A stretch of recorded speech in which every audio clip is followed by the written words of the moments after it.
through in the morning, windows down in the night. We know all the warnings, eyes can't understand why we don't speak through the lines. Baby, I'll take you on for a ride, get high, get wild. Shut up and drive, can we just shut up and drive? 한 손은 박스박이 다른 손은 우리의 밤. We can talk for the night, give me something to make me leave it all behind. My heart is racing for you on this road. 또 터져간 차분했던 너의 미소를 다시 번지고 You and I. Oh baby, can't you see? Oh my God, you know what? I'll just drive. Oh my God, you know what? Like 우리 맨날 봐 너와 함께 가. Oh my God, you know what? Like can't you see my beaming lights? Yeah, it cuts through. Baby, we're on the highway now. Yeah, this our life. Cartier, Louis, Village, Westside, Saturday, 따라하지마. License required LAX to ICM back in July. 뜨겁지 sound, I don't go back, no rewind. 난 한번 보여, pedal to the metal till the yellow lines blur. I'm speeding through time and it doesn't matter where we go. It doesn't matter where we go. My heart is racing for you on this road. 또 터져간 차분했던 너의 미소는 다시 번지고 You and I, you and I. Oh baby, can't you see? Oh my God, you know what? I'll just drive. Oh my God, you know what? Like 우리 맨날 봐 너와 함께 가. Oh my God, you know what? Like 내게로 달려갔던 그 밤 절대로 잊을 수 없는 너와 함께하는 모든 순간 이 순간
the bass drum 내 기분에 맞게 하나 둘 셋 찬사 올리고 건배 You're on flow 바쁜 세상을 견제 When the beat goes 태도는 못 칠 건데 Ay ay ay look at my layback 오랜 시간에 쫓기지 않게 This night gonna be crazy 시덥잖은 인생 사는 제발 내일 얘기해 It's time to rock 승부 젤러 눈치 보지 마 그 시끄러운 사회가 준 거제병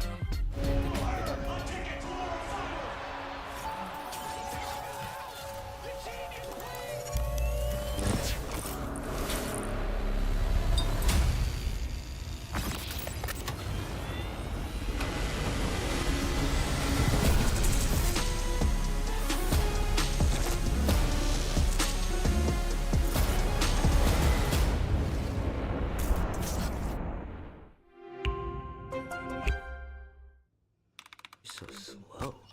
I told you I was done with basic browsers.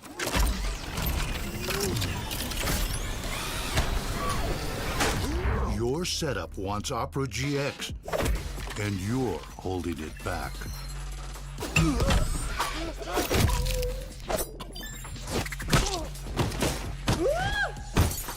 Upgrade to the gaming browser. Download Opera GX. When I was a player, if I was to like make a misplay, maybe it's my mouse, maybe it's my armrest, something feels wrong. If you were at home, you wouldn't do that.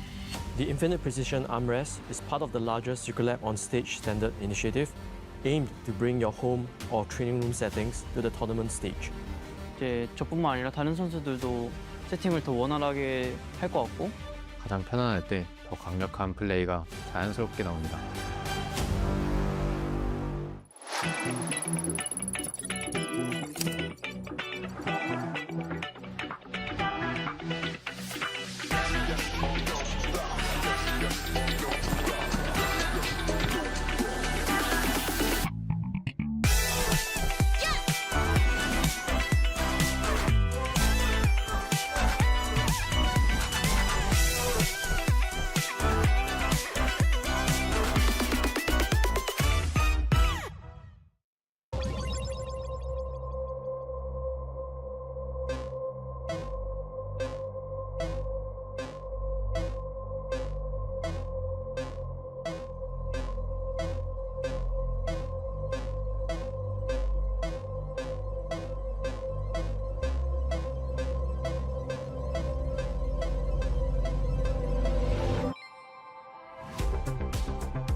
Tired of the off-season blues once Worlds is over?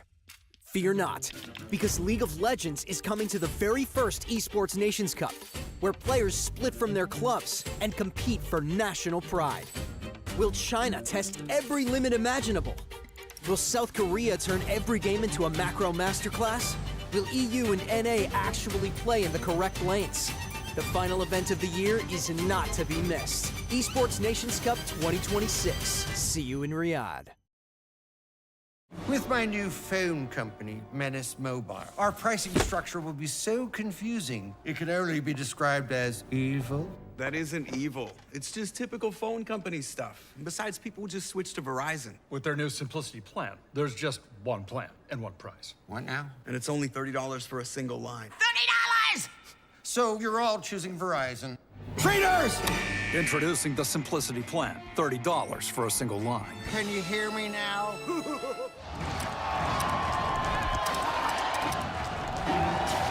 Red Bull gives you wings. Times like this are where star players shine and new legends step up, where legacies are built and dreams are either realized or ripped apart. He still doesn't die! You cannot step the faker and expect to live to talk about tomorrow! He passed it well as the arcade storm, doing so much work in Gen 3! They are just going to ace them! In esports, legendary moments demand speed, scale, and soul. Players and fans bring the heart. Technology brings it to life. Every frame, every stat, every decisive play. In partnership with League of Legends Esports, we're driving digital innovation that empowers the esports ecosystem to keep expanding. so players can focus on the game and fans can focus on the moment.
안녕하세요. 대전에 오신 것을 환영합니다.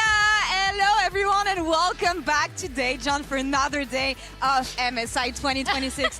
Today is the day we make this personal. Today is the day we settle the biggest rival win, right? Western League of Legends history, guys. Ladies and gentlemen, it is time for EU versus NA. I feel like it's a great day for NA to swim home today. Yeah? I think it'll be good. Yeah, I think you got it in you. Yeah, you guys have a lot of practice lately. Actually, I feel like you're more accustomed to it. I suppose you've been running it more than you've been swimming it, so that would make sense. Buddy. Yeah. Okay, buddy, let's just zip it for now, okay? Zip it for now, but no, I want to refresh our memory on how our teams made it here. LYON on one side, G2 on the other. Let's check the reactions from our streamers and how people celebrated that amazing win. That was great. Yeah, I am shocked that I did not get noise complaints in the hotel because I was hugging my pillow, slamming it against the bed, just delighted with BB that he managed to pip it right at the end. I mean, that was an insane series. And Broken Blade in this final game, I feel like that's one of the best individual performances from a Western top laner ever, point blank, period. That is a game that people will be remembering for a long, long time. Yeah, amazing day. It felt, you know what? I'm happy that we got to defeat T1 before this, and now that it's getting to NA versus EU, because just means you we're know fine. that you're going to be in for a fine. banger. And it's been a rivalry that we had for years. Now, let's make it fun. Let's start making funny, actually. That's what I want to see, because we had a lot of funny moments between these two regions for years. I feel like it originated in 2013, but we're going to bring you back in the present a bit more here with 2018 Worlds. This is Fnatic ancient history. versus No, C9. nobody cares about this. I did. We do. I went we to do. this event. I sat is like in Korea 420p. watching this. Yeah. With them absolutely performing out of their minds. Fnatic managed to take down C9, get all the way to the finals. Hey, it listen, was buddy, let's such get you a to good bed, Grandpa. moment. This was 50 years ago at this point. That's when you guys started stealing players from us and thinking you would get away with it. And then 2019 Who's hits. stealing from who now? Times have changed, Lord. I feel like this one was peak though, because Liquid thought they were doing well, and then they realized what peak European Legends was about. Yeah, this is where it really solidifies. Korean killers, caps, Yeah. collapse. It was nearly the golden road for the squad, one series away. It felt like this was the moment where the hope for Europe really solidified for us. But what about this? Welcome to the modern era, buddy. There you go. NRG beating G2. This team was running it down in scrims. I had no faith in them whatsoever. And then they just removed G2. Easy 2-0 there. Look. And then, last year. Just last It year. was- What tournament was that at? It was a restructure. I think it was at MSI. We're That's moving through some nothing. things. G2? You know, we had to swap it up a little bit. How many games did they get? It doesn't matter. I don't know, Mo. Was I that don't zero? have the memory for Yeah. these things. Was that 0 games? I think it was 0 It was 0 games, buddy. Memory is a bit hazy from this one. It doesn't matter. We got you when it mattered. Okay, semifinals and MSI finals, and that's what matters here today. We're aiming for top 3. And if you look at the all-time score line between NA and EU, actually it goes in our favor. No, okay, it's not as good as I thought it was going to be. Never mind, forget about this Interesting. fight. Like I said, you have to go pretty far back to find some relevant wins for EU. It's interesting, you know? Back in the Stone Ages, they were painting on the my walls God. of caves, and Fnatic had caps. Oh, yeah, like it's weird because in my mind, because I'm old, I've been watching League of Legends for so long, I just automatically think it's EU favorite. Yeah, it's usually But because we it get further in the really- tournament. You It know? really hasn't been, and this I expected. This used to be so one-sided, but Yeah, guess it's interesting. who's been winning more What's I recently? mean, happening? bigger number, better team. You know, so it's still there. I still see bigger number. You know. You know what numbers? It's more about the quality. Like 9-1 at MSI over the last couple of years. No, that doesn't And sound as good. I like been 66. slamming Yeah. them. It's MSI. Yeah. So we'll see what happens this time. This time around, it felt like I like a different history though, but I do feel like over the years, when you had a chance to do something, in the end, you were like stumbling on the finish line.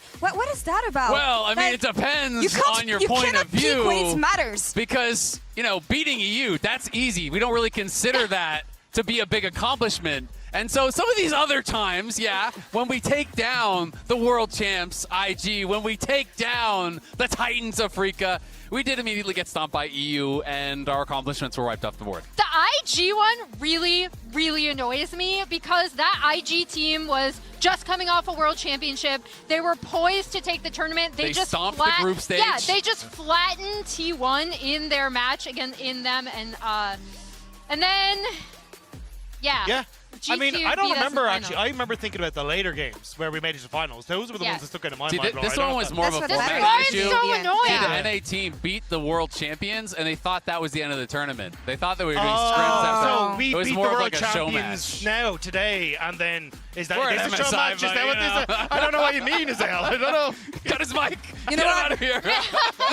One thing that I will give you though, because we have to give you freebies, that's all you're gonna get today, is the fact that over the years Like I G2. feel like 3-0. Freebies.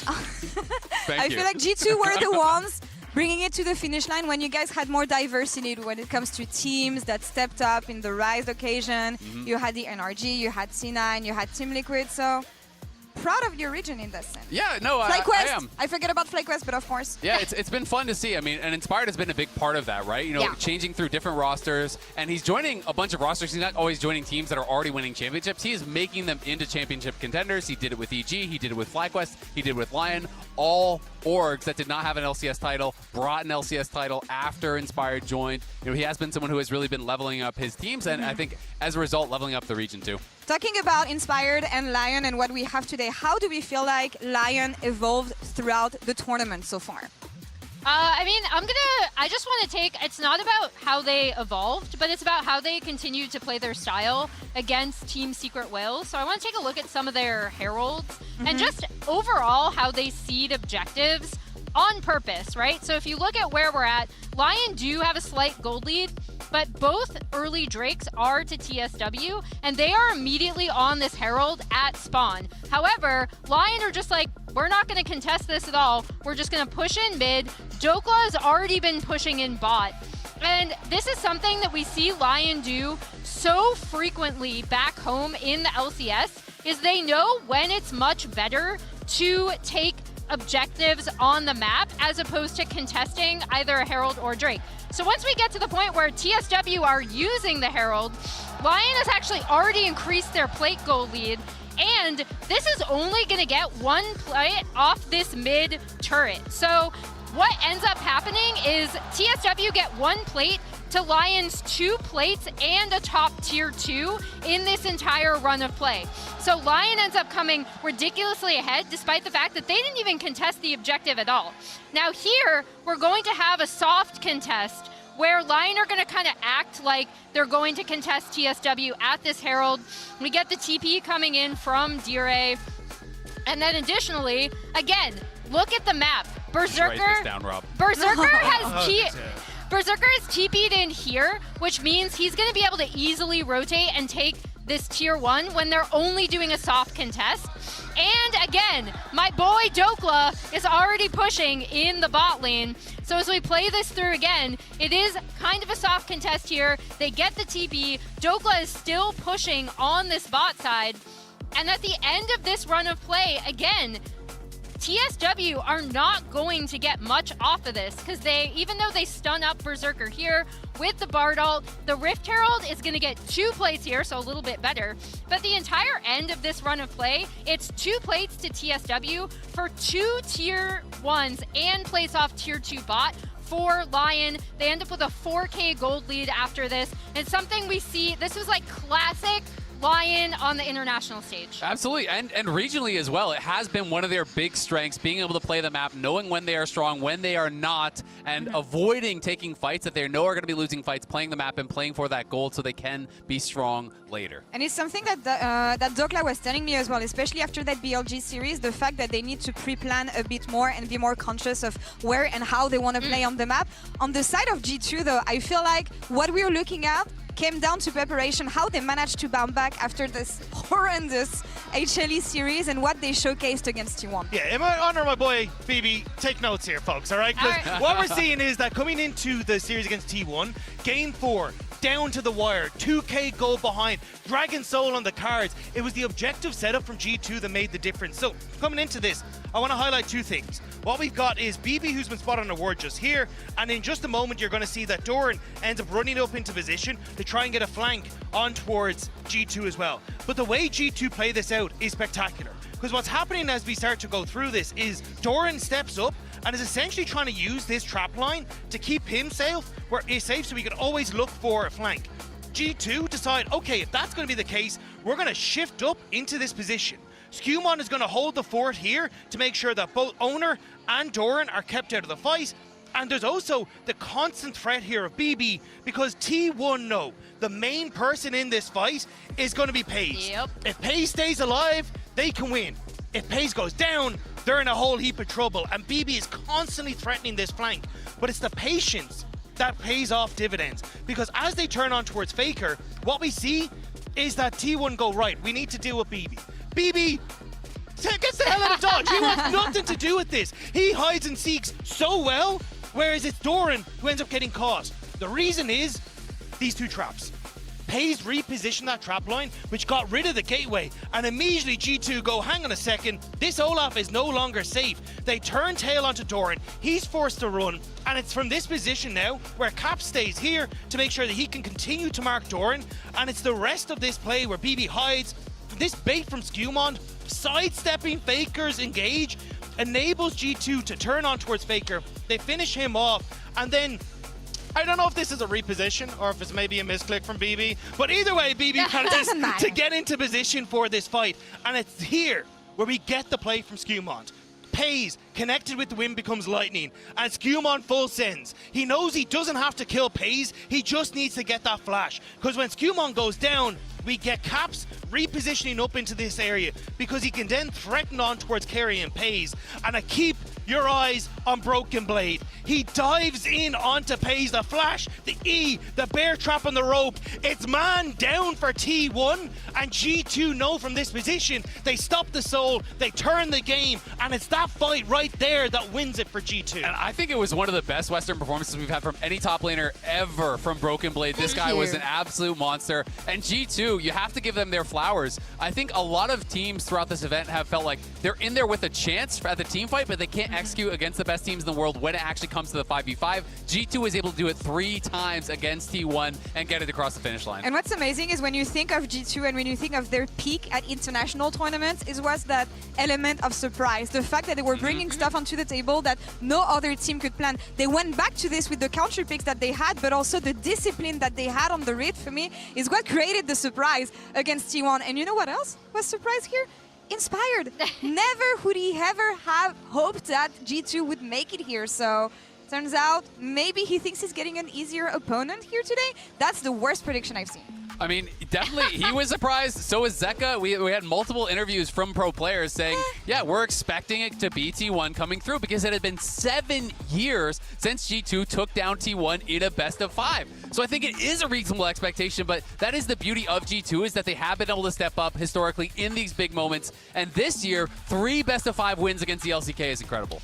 Yeah, and here he is on today's match facing G2. It'll be a really fun game. Just an ego battle for both teams. I wish I could underline that with the yellow marker we have, because I ran, when we had Caps on the desk, I wanted to ask him, okay, how did those G2 Lion scrims go? And he's like, oh man, there were a lot of remakes, they were kind of crazy. So I feel like it is absolutely an ego battle, and we could see a world where both of these teams are just constantly just bashing their heads against each other, and which is entertaining to me. I love that. That's the thing, like, preparation is one thing. For me, when I think about these two teams, is how much ego is going to come in the way, and how is that going to manifest onto the Rift. It's going to be fun. Everybody has a plan until you get punched in the face. Yeah. I mean, I'm excited to see that matchup between Inspired and Skewmond. I think that's going to be such a focus, but you've got matchups across the board that look absolutely insane. It seems like everyone, like top to bottom, wants to try an ego here. You know, we heard it from Inspired. I want to check it what Dokla thought about the matchup against G2. He's giving us daily vlogs here in Korea, so let's check it out. That's my go. Where's the shirt? 안녕하세요. 여기 도클입니다. Today is the day, ladies and gentlemen. Your full-time vlogger has a big match today. NA versus EU, top 3 at MSI. The right to get by LoL Esports. More prize pool all on the line here. So huge, huge implications, and the toxicity is going to be off the charts after this match. I can just feel it. I feel like he hit everything there. First of all, his Korean is improving. Second of all, no Dokla slander on this desk. You wonder why he had no shirt? He finds an orphan every day and gives it to them. That's my boy. How do you feel now, Rob? Also, the toxicity will be off the charts, I think is accurate. Yeah, we know it. This guy right here. Blasting against Shelly at the end of the line Dude, that's my boy. We've heard it from LYON and Inspired and Dokla. I want to know what our boys think, actually, as we've heard from Skewmond and Caps in the Verizon Game Day interview. Let's check it out. now going up against your next opponent, and that is LYON. And of course, I know that there's been formidable opponents in the past, but this one has a special flair because of being the EU versus NA matchup and Inspired waiting there. What are your thoughts? Yeah, I mean, definitely going to be like a super hype matchup, as you mentioned. I mean, last time I've actually faced Inspired, we got 3-0'd in the MSI, and I do believe even though like people might see us as like the favorites because we won against T1, I think this match is going to be like really contested as well. So I think they are like a really strong team, so we'll have to do our best to just like keep winning, obviously. And yeah, I mean, for me, it's like going to be a good time to take my revenge from the last MSI. Okay, can you give some more hope to the EU fans? They're waiting. It would be such a G2 thing to beat T1 and not LYON. Yeah, I mean, for sure, like I agree with you. So, I mean, for sure, like we'll do our best to just keep being, I guess, having a good form, right? And yeah, I just hope that we'll go as far as possible because I do believe we have a good chance at this MSI. I mean, we've already shown it, but the goal is to like stay consistent and yeah, do our best. Yeah, best of luck. Thank you very much. Do you have any strong feelings about going up against Inspired? He's kind of become, I think, one of the front runners, one of the poster childs for like NA as a whole. Do you have any special feelings on that matchup and going kind of against him? I know it's not a direct role, but I'm curious if you give any special thought to going up against him. I mean, for sure, yeah. I mean, I think we obviously went up against FlyQuest a lot with Inspired as well, and I think now going up against LYON with Inspired is definitely very exciting because we're doing it like year after year after year. Yeah. I remember in the past we were playing a lot against like Team Liquid, but now with LYON coming in, it feels like the Dragon meme. Where there's like T1, BLG, and then there's LYON, you know? So let's see how it goes. You know that Caps is feeling it usually when he banters like this because that is very unlike him. You know what it reminds me of? A little match between G2 and NRG where they were counting their chickens before they hatched. They were looking past the NA representative. Now, we don't care about this. The past is the past. It's ancient history. It was also... coming from the region of 2019. Yeah, but coming from a roster that they didn't believe in anymore. And after that, G2 rebuilt, trusted in new players. It took a while before it came into fruition, but I feel like this year especially, they decided to stick together, trusting Lebrov, trusting Scumond, had an amazing journey at First Hand, and I feel like, for once, they're back. The bet is finally paying off. Are the stars aligned for G2? I think they are. Like, you talk about 2019, it's starting to feel a little 2019 in here. We're seeing the Korean killers back with BNK gone. We got Gen G. Now T1 we've taken off. Hanwha Life could be next after this one. And it feels like we're getting that magic back for this squad. Yeah, and the thing that I want to shout out is just the fact that G2, after getting stomped by Hanwha Life, again, with this roster that you already talked about, Rob, where they stuck with Lebrov, they stuck with Scumon, they gave them time to grow as a team, and then they were able to recover from what was, I think, a very shocking and demoralizing loss for them. Like, credit to the players and to G2 coaching staff for the mental preparation and the actual like in-game preparation they had for T1. Yeah, I knew you were a real one, Emily. Thank you. Absolutely agree. But I think this draft, you know, it's going to be so big. You know, this series, the draft is going to be so important. BB, one of the big parts of them winning that series was his counter picks. And I think sometimes T1 were looking past that. They weren't respecting the counter picks. They were blinding Doran constantly. It seemed maybe even kind of looked past the potential of that Kled coming out, and that's not something that I do expect LYON to do. Their preparation, even in the series loss against BLG, I thought was really, really good. I think they are definitely respecting G2 as an opponent, and I don't expect BB to be set up for success as much as he was in that last series. Yeah, and I think I do want to give Dokla another small shout out as well, because it was thanks to his willingness to play these ranged counter picks top that kind of changed and transformed LYON throughout the Split 1 playoffs. He's been playing more weak side lately, but he does have a lot of interesting counter picks that he is also willing to pull out himself. The question I have is, though, for these counter picks, because it came down to counter picks, flexes as well between ADC and mid lane. I was talking to Zeus yesterday about this top lane matchup that we're going to have today, and he was saying, I don't think they have more in the tank. I think when it comes to top lane, when it comes to BB, and have you met he did not even mention Dokla, but that's another topic. But he doesn't think that they can bring more to the Rift. Would you agree on this? No, I don't agree at all. I mean, you just look at the list of champions that they have actually played, right? And I think that these are players that are always going to have more in the bag. They're players that are veterans, have been around for a long time through many different metas. So I think if they think it is the right opportunity for it, they're always going to have something else to reach to. I mean, even even the Shogat the other day, right? Broken Blade said in interviews, hey, this wasn't actually something we prepared. I just saw that it was a really good showdown angle, and I was willing to take it. And I think that's what shows more, is that they have a depth when it comes to these champion picks. They're willing to bring it out at any point in time, and we're getting to see it on the main stage. Yeah. What do you think is going to come down to? Because preparation is one thing, you cannot reinvent the wheel when it comes to these stages of the competitions, when you have 3 days left, when you don't have a lot of time to improve, maybe scrims are getting a bit repetitive.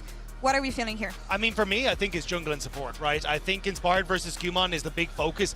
I think, honestly, I might have to give it to Inspired a little bit. I think Inspired has been absolutely spectacular at this tournament, willing to bring out the Lee Sin, willing to play for those early games. But when I look at that support matchup, Lebrov has been everywhere. He has been the key focus, the mainstay for G2, the most consistent player. And if he can control the early game like he did against T1, I think that's where we have it. Yeah, I mean, for me, I'm just looking at execution. I think it's who shows up on the day.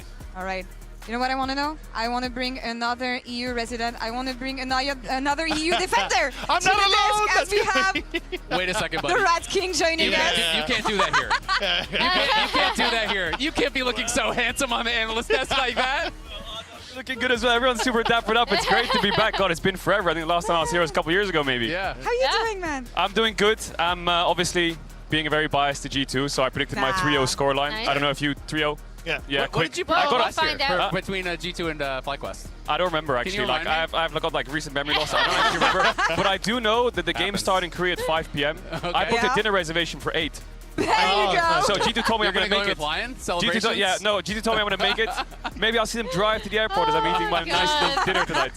They're swimming home, that's all we know. I also want to know what the fans think here in the Mastercard fan prediction. I hope it's what I think is going to be, and very EU favored here. Yeah. 20%. Well, another EU win. Easy. Time zone diff. It's 4 a.m. on the East Coast. I'm up at 4 a.m. getting my ice bath and like reading my drink. 4 a.m. You friends down there. Yeah, James is locked in today. Have you been talking about James a little bit? He's been going crazy, man. James, I'm a big fan of the James. first 2 games. If I was on the Camille and Pike, I know where the game's going. We're keeping him off the Camille and Pike. James is going to have his number. I hope so. Wait, I hear we have more? Wait, we have more predictions coming? Okay, prediction, let's get it here.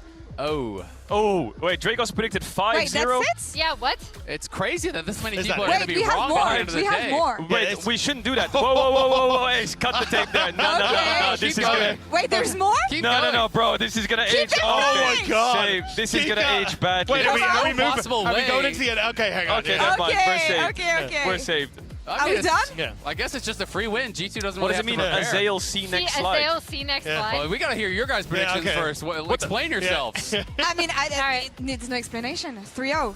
And I think if it could be 5-0, I would put 5-0 here. Like, just know no that chance. everything rests on this. Yeah. Everything. This is the best team in NA versus the best team in EU. Okay. This will live among history for years to come. This is the defining series of who's better. Unless you lose. Unless we lose, then G2 choked. If G2 lose, they choked. Give me a real prediction. Just like last Give me year. a real prediction. They had bad drafts and they choked a little bit. Okay. Emily, what do you have? I'm just going to go through mine because I feel like Isaac's going to call me traitor. However, this is an analytical prediction. I think this has potential to be an absolute bloodbath because these two teams are demons against each other. And that's why I said 3-2. But I do give the edge to G2 in team fights and team fights. Despicable. I'm She doesn't surrounded even believe in by you. G2 members. Well, the thing is, I wanted to bring maths into mine. I wanted to bring some algorithms into mine. Okay. So I was looking this But morning unfortunately, not at the very good at global math. power rankings, powered by AWS this morning. Guess who's number 2 in the world, baby? G2! Wait, overtaking Hanwha where's to Lion? get top 2. I don't They're not see- even top 10. I don't see Lion. You're not even there. Wait, How is that the KT second seed from Rolster Europe in on there? 7? Yeah. That's Wait, what, The one that got 3-0'd by TL? Yeah, but apparently When they're do still they the play? 7th best in the world. Where's TL? No, they Where's must have TL? choked. They They must play. have choked. There's no TL, there's no line, there's no NA at all to speak of in the top 10 in the world. So, I don't know. I'm This just feels like surrounded it should be 3-0. by a bunch of ridiculousness. You guys are just predicting purely off emotion, right? It's clear to see there's no analysis going on. What? We're going to have to bring some facts into it Yeah, you had and another straighten slide. this thing out. This What is is it? ridiculous. Bring it up. I want the first slide. So I'm just going to give you some facts. I'm just going to lay it out. G2, 0-3 versus FlyQuest last year at MSI. Who was on that team? Inspired. He 3-0'd them, and it was easy too. And this guy watched, and he probably cried a little bit afterwards. Let's bring up the next point here. Some more facts for you, if that wasn't enough. G2. Wait, what? Completely fraudulent path. Completely fraudulent path to top 4. Yeah. LYON, extremely hard. Credibility gone. Let's What expand are you on that. on, man? Let's expand on that. Actually, I suppose it would be hard for you. If G2 tied that one, it'd probably be easier. G2, Yeah. 0 wins versus #1 seeds. Interesting how they just slipped by in the bracket. Very, very curious. LYON, 6 wins versus #1 seeds. G2, barely squeaked by top. They needed 5 games for that. We 3-0'd the team that 3-1'd top. Nope, Transit It probably was doesn't exist in this completely tournament. easy. This is We didn't even have amazing. to try. G2, they call it G2 because they can only scrape up 2 LCS titles from their entire roster. Are you kidding me, man? LYON has 18 LCS titles. Caps has 17 by himself. How What are many you teams on must that about? region be? They can only get 2 in NA? G2, knocked out from MSI 6 times. Dokla, not once. He's never been knocked out of MSI. Not a single time. Caps, 0 wins versus Faker, and Inspired has 10 wins versus Faker. You wouldn't have Inspired if it wasn't for us, man. Well, thank you very much. Where's and now the we got MSI him. titles on us? Don't need it. Skewmon. Against your Come GOAT. Let's compare against the What GOAT. are you He doesn't have a single win versus Caps. Well, Inspired has actually beat Caps 10 times. Skewmon plays in the same region. He can't even beat him once. Are you kidding me? Which cherries are we picking from these? Like, which tree are we picking these The most cherries from? delicious cherries. I can't tell if I'm being gaslit or lied to. I don't know what's happening you know anymore. What? If this doesn't Honestly, convince this you, is amazing. roll the clip. Wait, he brought footage? Roll the clip. Come on. Oh my God. Ball 2. Insane. Broken blade will be broken in half. Yike and Hans are on the run, but they won't. It's good to have a stroll See, but down that's the memory thing. lane. That's all you have. The past. That's everything you We're can hold on living to. in the past. Living in You're the past, living in the man. past. We got 9-1 in the last 3 times we played in MSI. We have Still the Worlds. past. We What have else we have we have beaten you recently? We have Worlds. What do you mean? I'm legitimately impressed by World that. Schmerlds. We're at MSI, buddy. We're more of a region that peaks in the middle of the Oh year. yeah, when the teams are worse and they progressively get better through the Like year, that's when G2. you fall off a little Exactly. bit. Yeah, okay. exactly when the teams are worse, Okay. buddy. That's why we 3-0'd you last time. Oh, here we go. Yeah, And with then how many 3-1 European for players did it take the 3 hours with? Bro, you threw The at us. weather in LA is beautiful this time of year. What can I say? Threw at us and couldn't Come even join stick us. together as a team. I'll like, take you come around. on. We'll go to the beach. We'll be taking more of your NA players, buddy. If Dokla pops off today, well, welcome to the LEC. I like that you guys are realizing where the real talent is. Your top 3 teams, all led by NA. Where are they? We got Jojo Pian, the true Is star. he in this We got game? Busio, Oh, no, the he's not. true Wait, star. sorry. Is he in And we this got game? the Oh, no. mastermind. So you're telling me the one team leader. without the NA imports Dylan is Falco. performing the Dylan best? Falco, the king who famously told Caps, we have to go Vayne here. And then he told it to Broken my Blade as well. Oh, God. Yeah, Broken Blade, we just didn't play those comms yet, but he was the one who called for the Kled pick. This is going to be everything. To me, I really feel like my main just viewing point is Caps. Like, I feel like you get a feel for Caps in the first couple minutes of the game. Yep. Against Hammerlife, you could see something was off. But I think when you can see he's like really on against T1 in the first game, that's when I think the belief comes in. Caps, how is he going to do in the first game in the first 10 minutes? Where does the belief come in for you? The belief comes from the fact that we're going to 3-0. Bro, this guy. I don't need belief. I know we're going to win 3-0. No need belief. I know we got a 3-0. I think the only people who need belief here are going to be the NA fans. If they're even up, it's the middle of the night for you guys. I think you're not even going to be watching this. You're going to wake up. It's going to be over. EU, it is your time to shine. It's the best of 5 to settle it all here. Get your memes ready. Get your t-shirts ready. Get whatever social media is going to be an absolute fire here at the end of today because it is one best of 5 to prove it all. One best of 5 for either region to gain bragging rights until the end of time. The biggest ego battle in the West. It's go big or swim home here as well. It is time for the lower bracket semifinals with LYON Gaming versus G2 Esports. Let's hit it!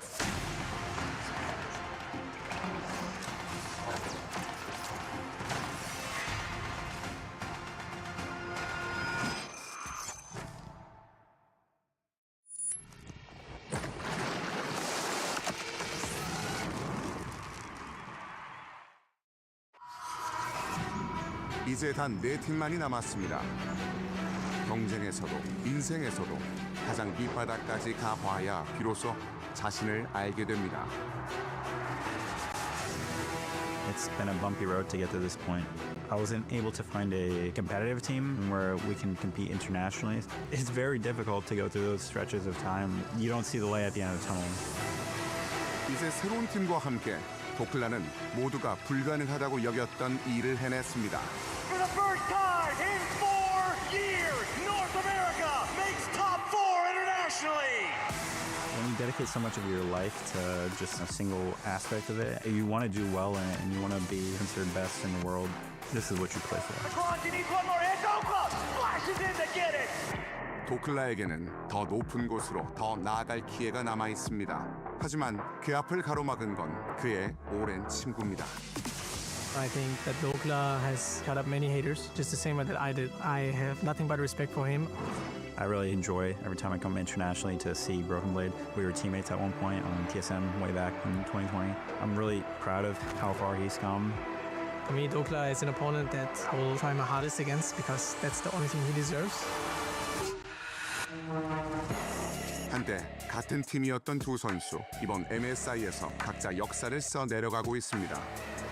G2 had a really good year so far. They're going to be a really tough opponent. When we're in the game, it feels like family, you know? We move together. There's no one left behind. So I have full trust in my teammates when they want to take a fight, that we're going to win the fight. G2 after 7 years managed to double T1. 협곡 밖에서는 친구지만 협곡 안에서는 적입니다. 오직 한 선수만이 최후의 세 팀의 일원이 될 수 있습니다. When we meet, I hope we both play on our best versions and figure out who's the best top laner in the West. BB, let's have a good match, man. But I have to win. 모든 준비는 끝났습니다. EU 대 NA, call your shot.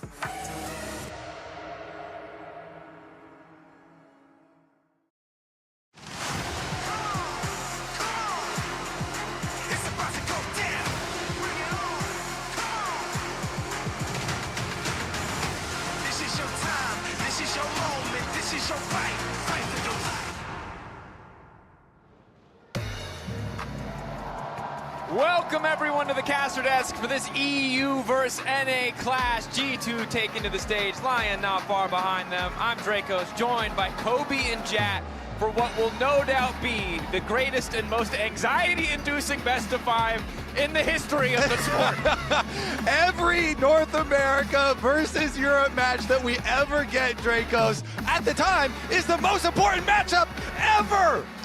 I don't want to discredit the finals, but this is our finals. True. This is our, and though someone makes it to the finals, this is our finals. It's so rare that we get the #1 seed from the LCS and the LEC with the chance to eliminate each other. Last year, yes, FlyQuest did beat G2. That was the #2 seed, so we're being a little technical here. But the last time this has happened was 2019. Time before that was 2013. This is only the 3rd time in history the #1 seed of each region has played in the elimination series against each other. It's so rare, but it also reminds us why so often we have to resort to the little technicalities when it comes to talking about this rivalry. Who beat who in a best of 1 here or a best of 1 there. But for the first time in a very long time, this is the definitive series. You heard it from Cage, you heard it from just about everyone. Do or die. This is the series. No excuses. What came before ceases to have relevance. So I see how you're already looking past KC losing to TL3-0. I understand why you want to do that. Second seeds, doesn't matter. Doesn't matter. He's like, this is the one that matters because we lost the one earlier in the tournament already? Yeah, for sure. Okay, fair. But you haven't played T1. Like, do we want? We can start slinging mud. No. What's your record against T1? Should we check? Do we want to look into that? You know, honestly, I'm very nervous about this. So I'm hoping that we have a good, clean game out there on the Rift. This is actually anxiety-inducing. So what I'm going to do is just talk about how great G2 is. Because, Dracos, they are exceptional. I mean, Breeby actually said they're like an Eastern team, and I tend to agree. I feel like if this LYON team can take down a top Eastern team, a #2 team in the world, in fact, they will deserve all the credit. True. But It's a long shot. Okay, but you're not going to rug pull me and say the Eastern team is top esports when you're talking about G2, right? Why are we even talking about the East? G2 are the greatest Western team of all time Guys, in League of Legends. No, stop. Undeniable. They're literally the best. Guys, this is some it all starts with success voodoo. Okay. You need to take it down a notch. Lion are also a good team. Let's not count the Tell me more. the chickens before they hatch. Tell me why Lion is good. It's going to be a banger. Saint very good mechanically, as is Berserker. Inspired, look, took down Skewmont. Well, at MSI last year, Worlds, we kind of gloss over, given that FlyQuest was falling apart, but that's a different story for a different time. As we get into picks and bans, big eyes are naturally going to be shifting towards the top side of the map because Broken Blade and his counter picks were the center of the story around G2 upsetting T1 in that series. And their draft plan in the T1 series, I think, was exceptional and was also consistent. They kept the same 3 bans in all 4 games of that series. It was Jace, Vi, and Orianna. They keep the Jace ban for Dokla, who's good at Jace, but I will be curious to see how that stays consistent throughout the match. Are they going to leave Orianna up with just banning Nefiri and Nocturne off the table? I mean, they're hesitating quite a while on this last ban. And Orianna has been devastating at the tournament. Still very early on in the series as well, so. I'll say that if they leave it up, I think Saint just goes Cassio. It's a matchup that they've been pretty willing to take against other teams. Now I remember that back from NA Finals when they did that against Quid, who's not the strongest Orianna. Caps is one of the best Oriannas ever, and it's actually ignored for now. And that would be an exceptional Orianna combo, and it's a good pick into Orianna. So very interesting first pick. They're putting the pressure back on Lion now. Now they're like, okay, if you want to pick the Orianna, we have one of the champions that is best at punishing low mobility carries. Or Jarvan, perfect Cataclysm options there. And if you don't pick it, as you said, very good synergy with the champion as well. So nice little move here from G2 to get a pivot point with the Jarvan.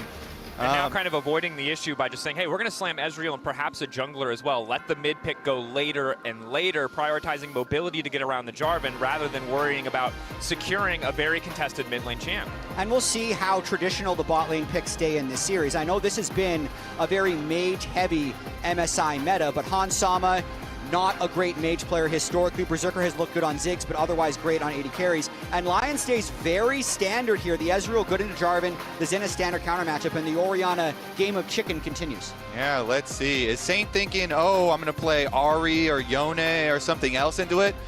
With a Kali ban, like that's the go-to one where you put lots of pressure onto the Orianna, but there are other possible options for him in his pool, and Inspired with the Zen is going to look for the early scraps. So the early Anivia pick here, okay. It's still flexible. Doesn't tell you anything. Caps is very good at it. They could put it top. They could still put it bottom, even though we haven't done support Anivia in a while. And so now we're looking at top for sure. That tells us a little bit more. So it could still technically be support Anivia if they really want to get spicy, but it's probably Anivia top and Orianna mid. That's too spicy. I would just say, as the G2 representative of this cast, that's too spicy. No Anivia. Keep the Anivia out of the bottom support? lane. No, please, no. Still, the thing I care about more is how are they going to punish this Orianna that they have left up and let paired with a Jarvan here. Yeah. So, number one, they're going to pick up the Bard here before... Okay. I don't know. The Bard would be quite good at trying to get through Orianna Flash and put kill pressure on her, but they want the strong poke lane here with the Karma Ezreal. And really what Lion are saying is, hey, we're going to set up our 2v2 so well, we can ban away anything else that can stop us. And the cost is you now have this Orianna that's going to be tough to contend with in terms of composition, and some of the options that Dokla might have into this Anivia, which is expected to go top, may get whittled away by G2, making his job that much harder. And they're kind of daring G2 to play a mage bottom lane because it doesn't fit within the current composition. Like Anivia Orianna is already a lot of magic damage. They have to play an 80 bot lane. Back when we were in the kind of 2v2 range support meta, I'd say in split one during first stand, Ezreal Karma, that was the king combo of that bot lane meta, and Isles Karma, he was on the train before others. So this is a very, very comfortable first 3 picks for Lion here in this game 1.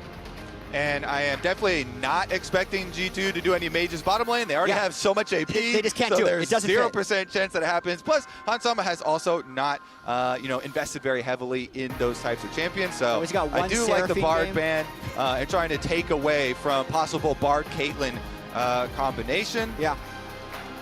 Limiting the potential to have a champion like Bard who can kind of match some of Karma's early levels, but also can just get really active on the map. A comfortable pick for Lebrov too. Do G2 want to match a range support option? Are they willing to concede the bot lane 2v2 just so that Lebrov can maybe play something with a bit more engage. Nautilus going to get taken away. Again, I think the most standard, most reliable engage support. Pretty much, it feels like forever.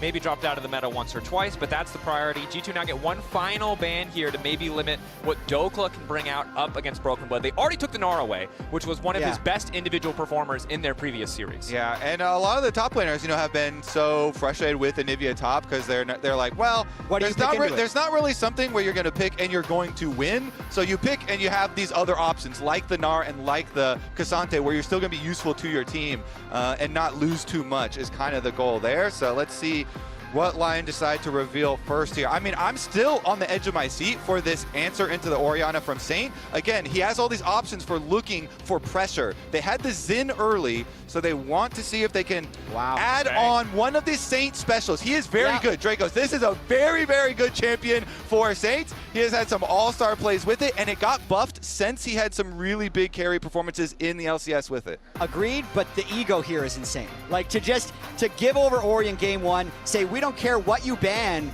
in phase 2. They end up not throwing any bans because G2 is so comfortable with the Orianna matchup, and he picks it with, like, not even incredible ults so far. And they'll probably go into Ashe Seraphine, which will be good ults. Yeah, I mean, it's going to depend a lot around how much pressure they can have mid. I mean, that's interesting because I know Berserker and Niles are very comfortable in the Ezreal Karma matchup into Ashe Seraphine specifically, and they've been able to get the push, land all their poke, and try and get that advantage early on over the Ashe Seraphine. But the G2 comp scales like an absolute freaking monster death ball. This is a crazy death ball team. And it's going to depend a lot on, can LYON get their pressure points on these lanes, mid and bottom specifically. I want to see how Inspired controls the jungle to be able to affect the mid and the bottom lane. Because if not, I am very, very scared of the G2 ball comp. My skepticism is high at the moment because I don't see the Sylas or the Renekton getting push in either of those solo lanes. So everything will fall on that bottom lane, and Inspired is going to have to find some way to get his solo lanes out of jail in an early skirmish. But the story of the tournament thus far for LYON, the last series felt like a team effort, but a lot of series before that, it was Inspired and Berserker back-to-back holding the line, making those wins come together. But as you've highlighted, the good news is that early Sylas pick, or that late Sylas 4, did set up to punish some of these ultis from G2. There are some decent options for Saint, but the early stages are going to be tough. If you get ahead with this LYON comp, you can no doubt take over the map. You highlighted it so well, Kobe. If we go late, if G2 get to scale, if you have to fight into them, God forbid, it feels like an impossible task. And the early jungle passes around mid lane can affect it so heavily, because even if you don't kill the Sylas, if you pass through and you chunk him or you get a summoner spell, Sylas has to lane by trading his health at all times, and so it makes it very difficult then to continue to keep your CS up and continue to be able to lane. So we'll see if there are early jungle presences near the bottom triangle of the map. And if there are early jungle focus on the bottom half, that leaves Anivia alone versus Renekton, chat. I mean, it's not great, Kobe. We'll see. My anxiety is high, but my hope is also medium. Dracos, how are you feeling? My anxiety is also incredibly high, and my hope is also medium. I predicted 5-0 in anticipation of any bugs or potential remakes, but at the same time, there was one day, it was HLE versus BLG, or HLE versus G2, it looked bad. There's one day that was really good, but those were both just single days. There's not an overall consistent trend of dominance, and I wish there was. First damage? To secure comfort. But I'm going to take this for now. First blood, first little bit of trade. Technically not first blood, just first little hit. First damage. First damage.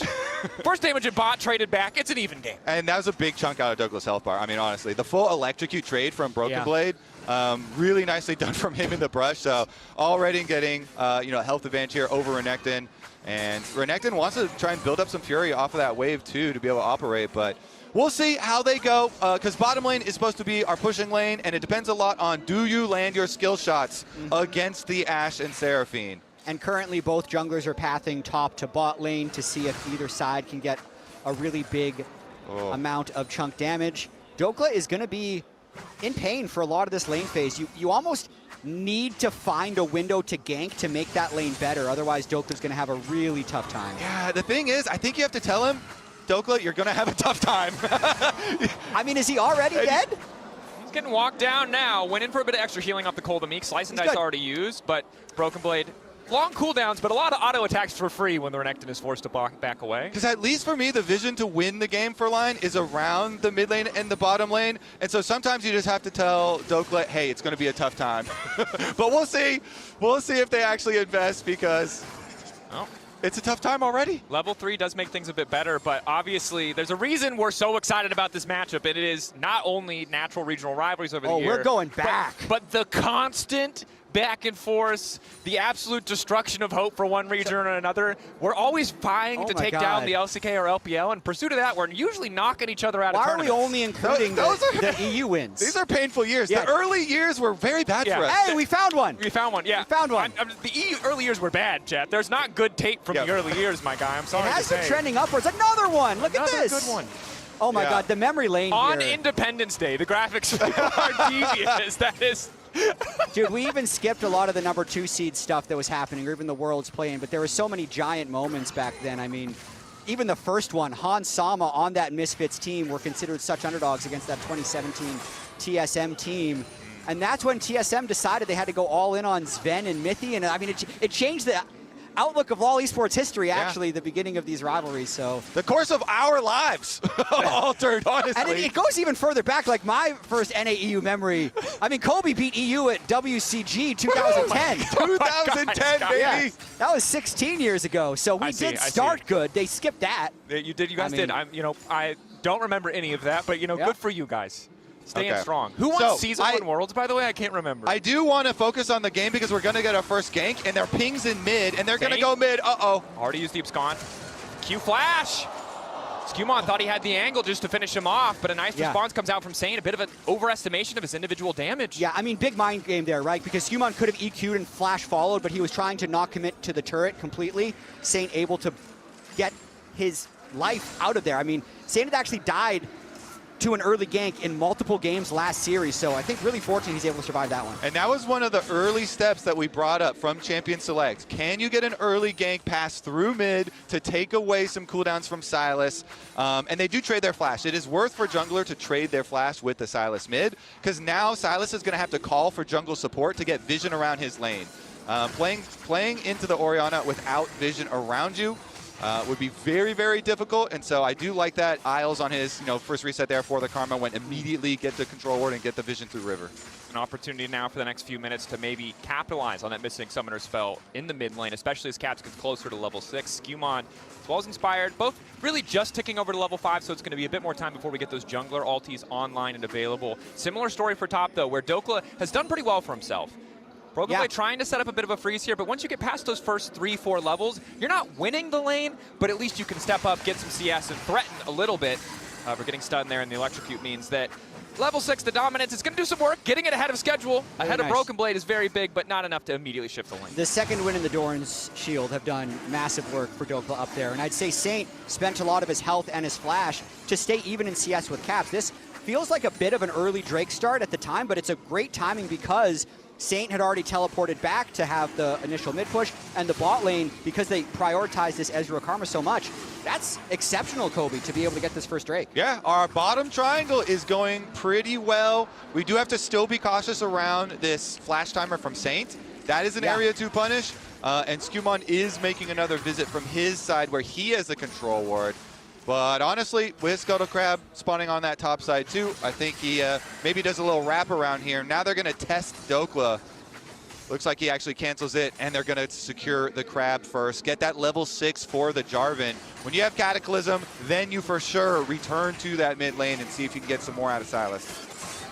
Root connecting. Exchange for a root as Ash already had procced the slow onto Isles, but neither side able to find 100-0 all in. And of course, Berserker packing the cleanse means it's going to be tough to find kill pressure in the isolated 2v2 here in bottom lane. This is a pace of game that LYON is very comfortable with. I'd say when they were at their best in the LCS, they had the types of games where they just make sure their farm stays up, they keep the goal close. There'd actually be a bunch of games, even against the mid-tier competition, where they would give over early Drakes just to keep the gold even, because by far and away the strength of this LYON team is their late-game team fighting. So they're probably quite happy with how these first 6 minutes have gone. Dominus burn top lane, Ruthless Predator to keep the stun going, Brokenblade, the ulti, finds the slow, trying to keep Dokla in that trade, but a very positive trade from Dokla as we see a potential 2v2 breaking out in the bottom lane. So a lot of posturing, a lot of cooldowns traded for lane priority, but nobody has died yet. It was, importantly, the fastest first strike of MSI 26 so far. So very important, really good. I like that stat. Nice stat, appreciate it. We had Caps on the desk after his T1 series, and he talked a bit about the scrim set they played against LYON. He said that was extremely bloody, a bunch of remakes, the opposite of what we're seeing here. Roam from Saint. Nice angle to connect on LeBron. Hansom's going to need to body block a bit here, but Saint's already on the way in. Good sidestep on the Hipscond of Duct. Flash out from LeBron.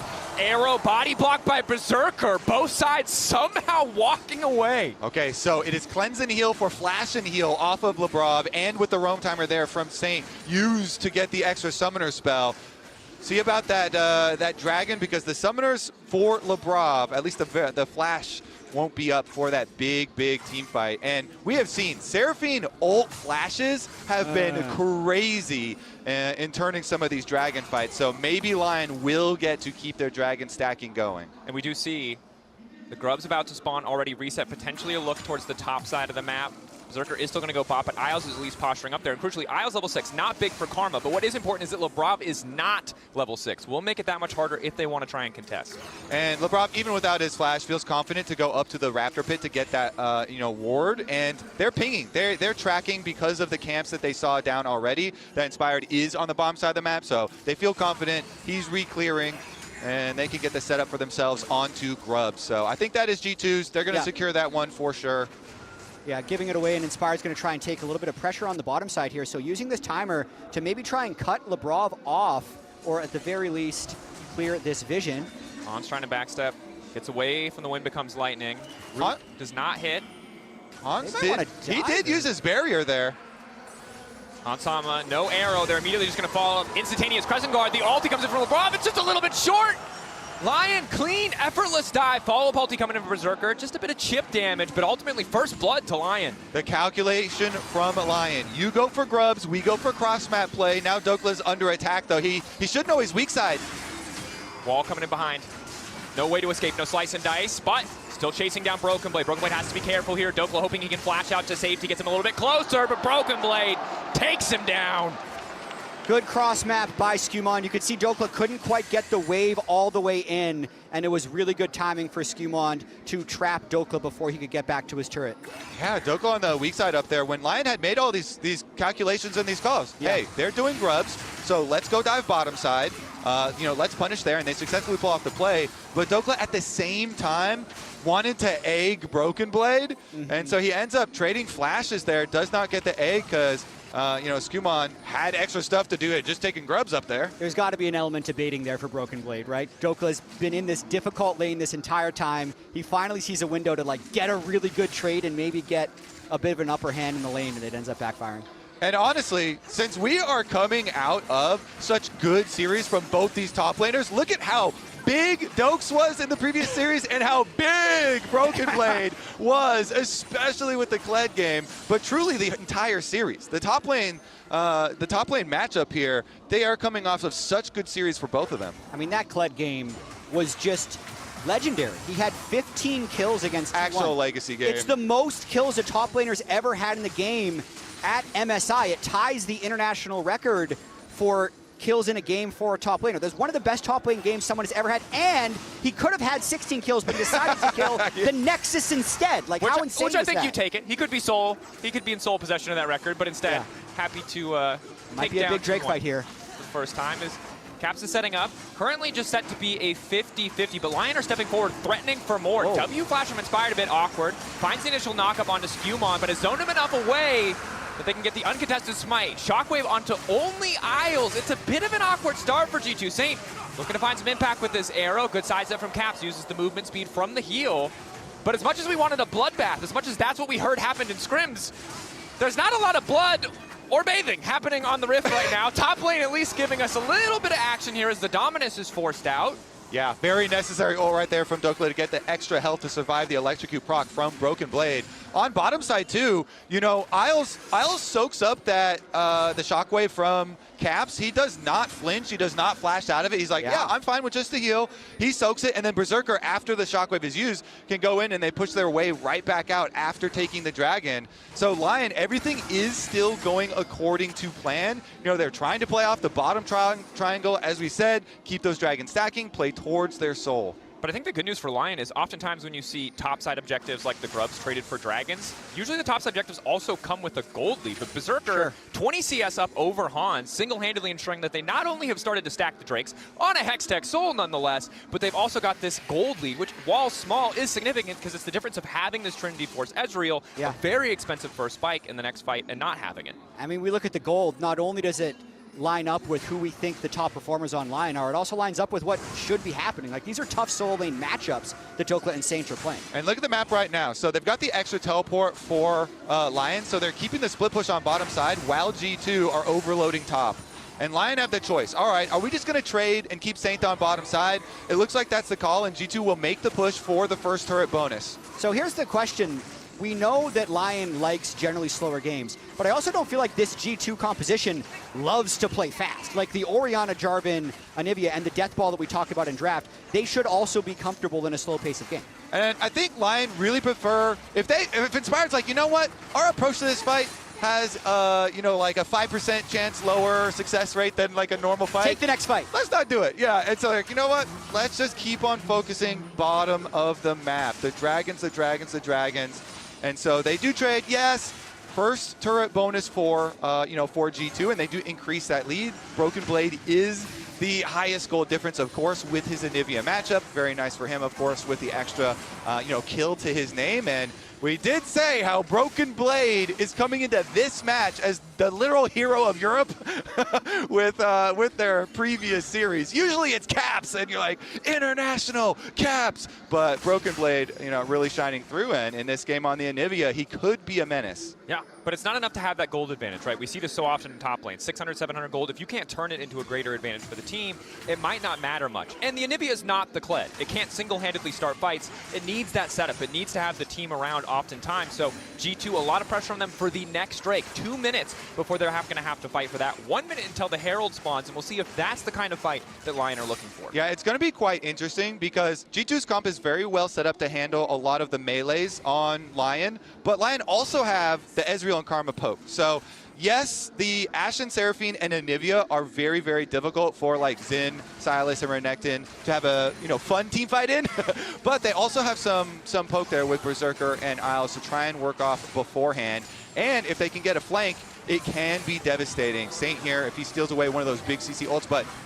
So on to Berserker, Skewmont, waiting in the side rush, hoping to just fight for the Scuttle Crab. 20 seconds again till the Herald spawns. LYON sizing up their options. The battle for mid-prio pretty even so far. Now, Caps has been sent bottom lane to respond to that wave pressure, but still has TP, so can join the fight if needed. Very respectful from both teams, just trying to stack up these small advantages as Skewmont is on the way. Dokla has Flash and R.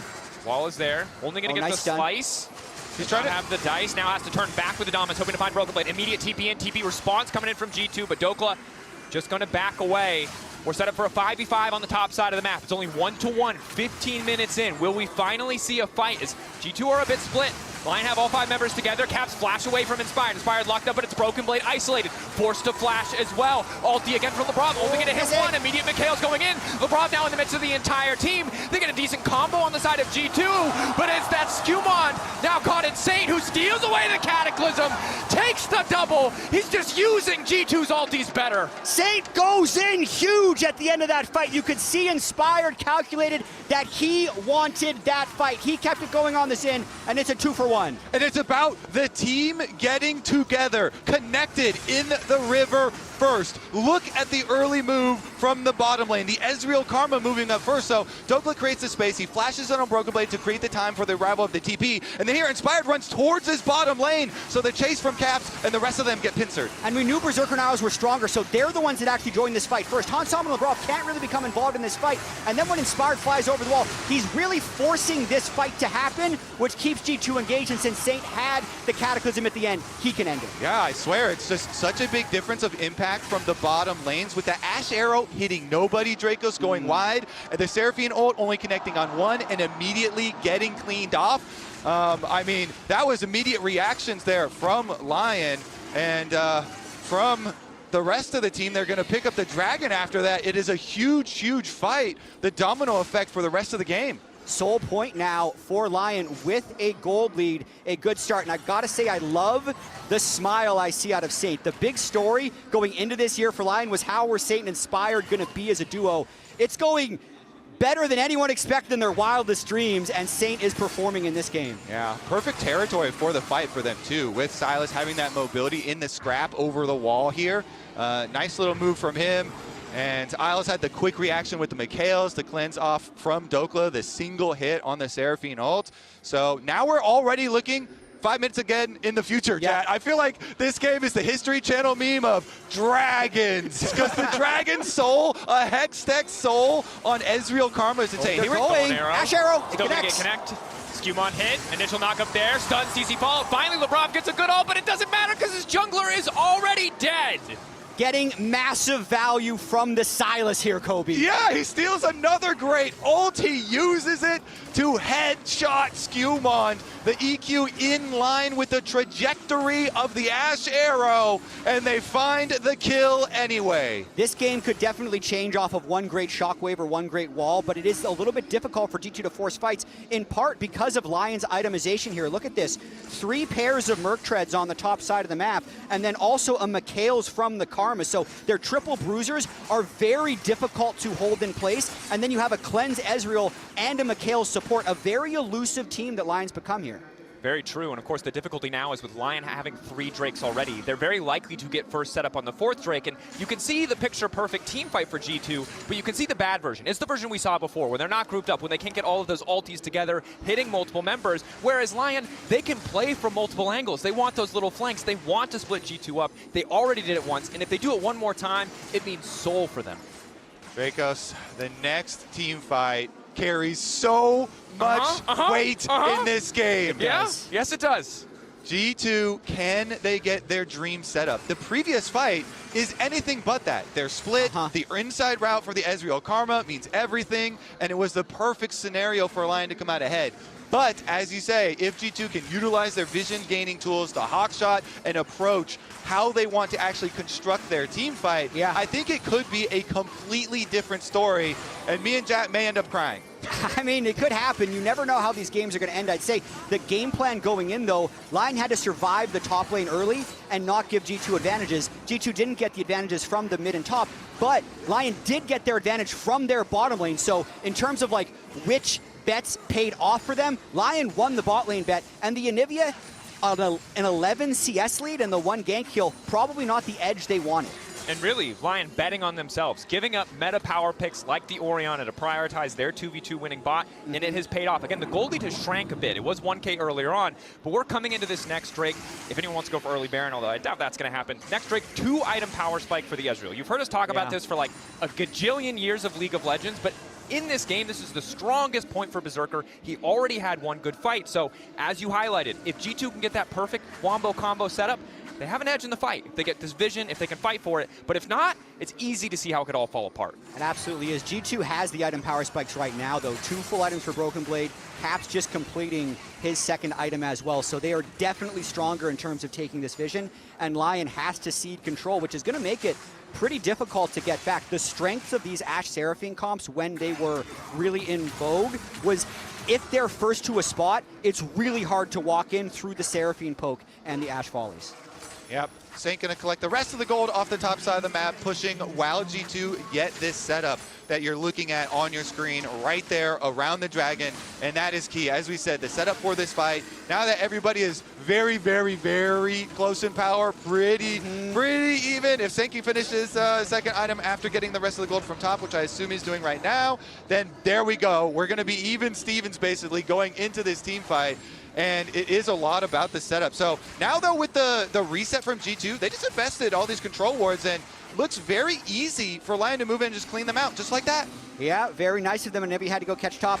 Pet peeve of mine, Saint always builds this item on Silas, even when he's solo AP. He doesn't have the team benefit from Shred, but I had to point it out, I don't think it's optimal. It is a Saint special. Good news for him is he gets a lot of other things from his team composition. Is now we're setting up for a trap in the jungle. Lebrov, just barely getting away from the one becomes lightning. So we've opted for G2 priority on bot side to enter, but the crocodile in the brush here, I mean, he's so far away, I don't know if that matters. He could at least pressure someone if wave. G2 decides to engage. He doesn't really do anything if he's walking straight up, so Dokla has to hold the flank. Oh man, he's got a good flank though. Battle Herald. Oh, especially with Skumon running away. Where's it going to go? Saint ready to come over the wall. Dokla ready to go from behind. The Seraphine being pinged out already. He's just taking it for a lap, baby. Lap 2, perhaps, the engage? Nope, gonna crash into the wall. Wall set up, though. Crystallize a lot of ranks there already, but they spot Dokla on the side. They're trying to isolate him out of the fight instantaneously. Fighting back into the choke point on LYON side of the river. Arm flash from Lebrov. Doesn't look like it's going to matter. Inspired living for far too long, but Skumon manages to peel off Dokla. 4v4, support down for top laner. Broken Blade stepping up. The flip going in favor of Skumon. Saint burning down. Just barely able to escape the Defiance from Isles, keeping him standing. Berserker on the front lines, but Cap's the one to walk forward. The Orianna that they gave him, delivering kills for G2. Absolutely clutch team fight by G2 and an even clutcher smite by Skumon. If they give over the Hextech Soul there, they probably lose the fight on the back end, but they definitely win out there, Kobe. G2 defend the critical moment of this game. What could be the turning point of the entire game right there. And Lebrov with his dying breath, even with this huge flank from Renekton, he does get off his flash ulti, and it buys a tiny bit of time. Then they focus down the Renekton, they're able to turn the fight. Berserker really wanted to A Caps, and he eased forward in order to A Caps. That gives over an extra kill, Dracos, and your Death Ball comp just bought a lot more time to scale. And it's looking nice. And I think a big part of that is the gold lead in top lane does actually end up mattering. Dokla doesn't have a second item completed. If he has Sterix in that fight, it looks very different. The additional tenacity, that massive shield, this game really the tightest margins, the littlest differences. The R flash here. Dokla does his best on the flank, but let's see how it plays out. I can see Saint over on the left. He's a little late to enter this fight, but it's really about whether or not they get the one shot off. He lands a 3-man charm that buys crucial seconds. Then they're able to focus out Dokla, and Inspired, the one criticism has been his smites. Let's watch this one, Kobe. W here, and and then it's just a fair smite to be able to try and finish it with all the extra damage taking. And Berserker, as we said, he wanted to go for the egg, walked very aggressively towards Orianna's zone right there, and Caps punishes nicely. Saint couldn't re-enter the fight. Inspired had no ultimate. Everyone had to retreat. Berserker needed to let that one go. And of course, we did see the stolen Orianna ultimate immediately flashed away from it. Does mean that Hansama is also going to be down a flash in the next fight. We'll see how quickly these teams want to potentially contest a Baron, as it's 4 members on the top side from LYON. And we had talked about Knight being undefeated on Orianna, Caps as well with a good record on Orianna right there. Well, they did get his egg. Broken Blade. Egg already gone. Yeah. They're looking for a full breakfast here on the top side. Down goes the bird. Little fried chicken for LYON. Let's see how aggressive they want to get here. They don't have an extremely fast Baron here, and Saint doesn't have a great ultimate yet, but LYON, if they start this, would likely look to turn to create a fight. Watch the Dokla flank. Dokla on the flank, hoping to bait G2 in. Knowing their man advantage should mean a net win, but again, the AoE ultis from G2. Count how many members they hit, and you will know the fate of the fight. Their Baron is just so slow. This is so obviously a bait from them. Let's see if G2 is waiting for the fight. Okay, Inspired is Saint moving. And a little bit lower. Saint on the flank should have access to the Cataclysm if he wants it, but taking his time to pick an option. Does now grab it. Cap solo, zoning Dokla. The Baron is very, very slow. Yeah, they can't do Berserker's this. health bar is also just getting chipped away. So G2 buying a lot of time very well, not overplaying into their hands, as now Dokla's been caught out. Dominus on the side. LYON looking for a bit of re-engage onto Skumon, hoping to split this fight. Instantaneous engage from Saint, but now Lebrov multi-man ultimate. Hansama already dead, but it might not matter because the ball is there. Just in time, pass to Skumon, but LYON, they don't hesitate. Isles on the chase for Skumon. Perhaps LYON can turn back to the Baron. It's a scrappy exchange. Caps is still there. Hexgate keeping Skumon alive means there's no play left for LYON. They're forced to back away. What an escape from Skumon. He flashes to break the tether, then goes all the way around to the Hex Gate. Crazy fight. I need to shout out Caps though, because in the previous fight, he also zoned off the Silas in the flank, and this time around, he found Dokla for the flank. But here goes the big engage. Again, Seraphine ultimate over 2, but you got the immediate cleanse on the Berserker from Isles using the Mikhails. Skumon deletes him though, going in and assisting with the Shockwave. And punishing the cooldowns from the last fight. LYON doesn't win big, but you can see why they're such respected team fighters. No egg on Broken Blade at the start, no flash on Han Sama when Saint goes in to finish it. But I also want to shout out Skumon's team fighting. He's been exceptional this game. Certainly has, and making the nice escape there, using his flash to be able to get around back to the Hex Gate. Have to say, giving over the Orianna to Caps, you know, a lot of people flamed giving over the Orianna to Knight, but Caps, the little things that he did, again, counting and marking those flankers. The last time you saw him spacing Saint, and Saint not being able to get good ult and being able to connect at the same time as Dokka's flank was critical. And then this time, being able to start it out as well through the lane, also very nice for where they started it. But 30 seconds until the next Drake. 3 full items for Berserker. He is at a massive power spike here, but G2 have the inside track to the river. No flash quite yet. Won't have cleanse in the fight either, so needs to play flawlessly. The Mikhails will be up shortly as well, giving it a little bit more leeway to get aggressive, to get up in the faces of G2. But we've highlighted it so well. If you have to fight into this G2 composition, you see why this is a nightmare. Inspired, forced to pull the trigger, recognizing he has to go now. Ulti, isolating Broken Blade, locked up by the Cataclysm, and it's a flank from Saint. Flashed away from the arrow, though. It's Han Sama and Caps retreating, pulling away. Dokka into their back line, though. The Yip's gone. The Yip duck. The follow-up is there. Caps isolated and alone, hoping to find the command attack, but he times it wrong. He doesn't have the space, so Saint survives. And in the meantime, Berserker is dishing out damage. G2 on the ropes. 3 members still standing, though. It's an extended fight. St. Lo has access to the healing, but he has to go in to get it, so instead, opting to recall. No TP available means G2 desperate to get the Drake in the meantime. Flag over the wall. Dokka there. Command protect. The dissonance to back up the additional movement speed. Both sides blinking health bars. Saint doesn't have teleport, but he does have Hex Gates to try and return to the fight if they keep the scramble going. What a scramble there. They found the engage onto Inspired, but he says full set now, and all of LYON attack to defend. It's pretty even for the setup. And how long was that fight? Inspired died at the start. He's back, taking the gates out again. Who can remember the summoner spells? Hans, no flash. Lebrov, no flash. Berserker, no summoners. Drake started again. Seeker down for Saint as well. LYON are first to the play. Caps walking in, but he's exposing himself to vulnerability. Immediate control ward to spot out Isles, trying to keep them ready for Dokka. Flip it. All coming in from Saint, but there's no follow-up. He's going to try to solo make the play happen. Skumon isolated in the pit, forced to get out. They just want the soul. Instantaneous turn. They have to get it. LYON can take the fight. They most certainly get the soul. And now they descend the bar. G2. The Lions tearing them to pieces. Saint Silas is crazy with it! He goes in, he makes the play onto Lebrov, and LYON are gonna take the soul! They're gonna take the Baron as well! Stacking advantages throughout the game. Peaking in game 1, Kobe. This is insane. This team fighting from LYON. Oh my goodness, it was so close too. G2, constant fights back and forth, pushing them. The previous one was so even with just the 2 kills each.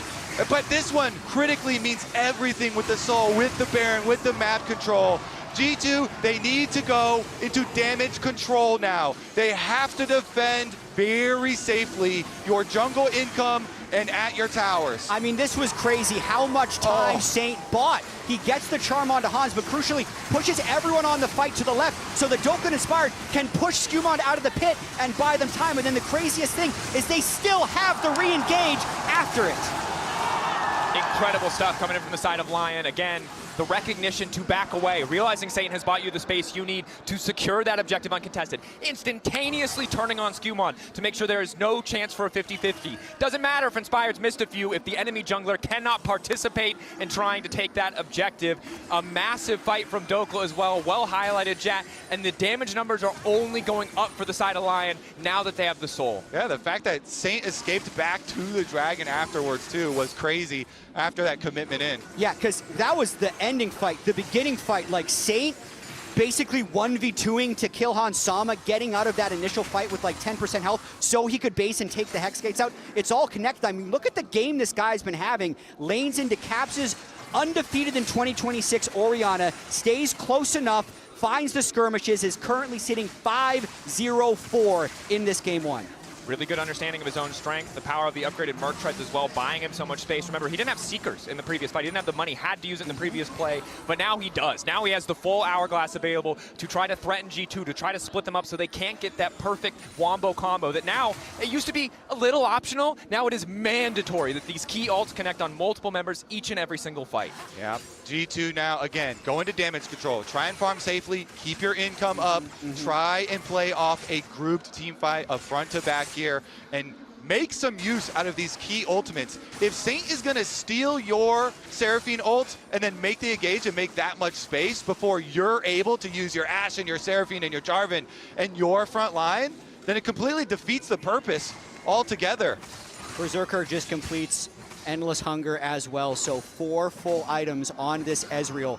313 CS, 10 CS per minute, 1,500 gold lead over Hansama, and the Hextech Soul Ezreal poke is just absurd. LYON, especially with the Karma and the 3 pairs of Merc Treads, I don't feel like they're going to go for a hard engage. They just need to bait and poke G2 and then take the fight if G2 brings it to them. Exactly. It's the Dream Soul for this LYON composition. They rolled quite nicely on that one. And so they're going to do the 3-1-1 split push here. Just a slight variation and keep Saint on the bomb side with his teleport. Again, he's a level 16 Sylas with his Zhonya's huge playmaking potential even without his flash. I mean, 1-3-1 or 3-1-1 is a little bit risky. A lot of teams, if you're up against an Ashe, you'd want a more 4-1, but they're getting away with it for now. Saint able to get the solo gold and pretty much the entire turret. And now you can see Inspired joining the other 4. I like this. Additional gold, 4,000 gold advantage on top of the Soul as G2 are forced back here. Shockwave onto Dokla, hoping to get a pick, but instead they're kicking off a fight. Caps isolated, ulti from LeBron, good, but an immediate cleanse comes out from Berserker. Dokla still able to walk away. Wind's becoming light, and Skumon's in trouble. Just barely able to walk that one off. No true shot barrage there, but now it's LeBron getting sacrificed to the Lamb's LYON, going for the throat. Finding that single kill, still have pressure in the bottom lane. Broken Blade trying again to make the difference. TP into the bottom lane as well, but it's going to cost them the inhibitor just to go for this play. Saint looking to find a way out. Healing there, extra 400. Caps forced to flash back. Saint, 2.5 seconds. Gets space for his team to get out in the other play. Wants to go in. Nice sidestep from Caps. Means 1,000 gold shutdown. That is a huge shutdown for the hope of Europe. Caps Orianna does get paid for the loss of their inhibitor. And the only one they lost at that inhibitor was LeBron Seraphine. Yeah. That's a really good play by G2 to be able to have the 1-for-1. I actually credit most of that to Broken Blade for trading so aggressively on the 1-for-1 as they're losing the fight on the other side, because that 1,100 gold is going to be usable at this Elder fight. It's the window back into the game. They're with the Anivia, they can likely push that wave out far enough to give them an opportunity to 5v5 at the Elder. Skumond and Caps as a duo, the synergy when delivering shockwaves have been incredible with it in key moments. Let's see if they can fight their way out of a Hextech Soul, because even with that Hextech Soul at the last inhibitor, you saw them trying to chase them down, not able to just finish off a few of those kills. Some fairly important cooldowns burned as well. No cleanse on Berserker, no flash on Inspired, although he does still sit on that GA. If Caps could somehow get to his death cap before that fight, it would be huge, but I don't know if he'll have the time. But it goes both ways. No flash for Caps, no flash for Hansama. Caps having to respect even a low health Saint. Potential for him to re-engage, heal right back up with that W. So did flash in that previous play. G2 potentially going to be forced into approaching from this choke point. Now it's going to take a long time for LYON, even as strong as they are, to kill an Elder Dragon with this many stacks in terms of Drakes overall. Is now G2 ready for the 5v5. Yeah, and LYON's objective damage is not that fast. If they get it low, they're at risk of a steal. So I think it's going to be this poke war, and I think it's very unlikely we get to a flip situation. Who can fight whom? Daejeon Berserker. Shift backwards, true shot barrage across the team. Ball hoping to match the flanker. Saint instantly from behind. Shockwave to pull in 2. Continuing to dash forward. Dismantling the back line of G2. And it's Big Dokes leading the charge. G2 wanted to contest the Elder, and now they're getting knocked out of the game. Again, it's the Saint of North America. He finds the flank and he shockwaves both G2 carries. Saint has played incredibly. LYON is going to push it in for a Game 1 win. Caps is Orianna. We thought they might have doubted it, but he dismantled it. LYON better in the fights, better in the early game. G2 sent reeling in Game 1 as LYON strike the first blow in this best of 5 for the LCS and North America. and all business for LYON after game one. That is a calm, cool, and collected team here to try and take care of business. Yo, Azael! LYON has your back, buddy! No, I can't say it was unexpected.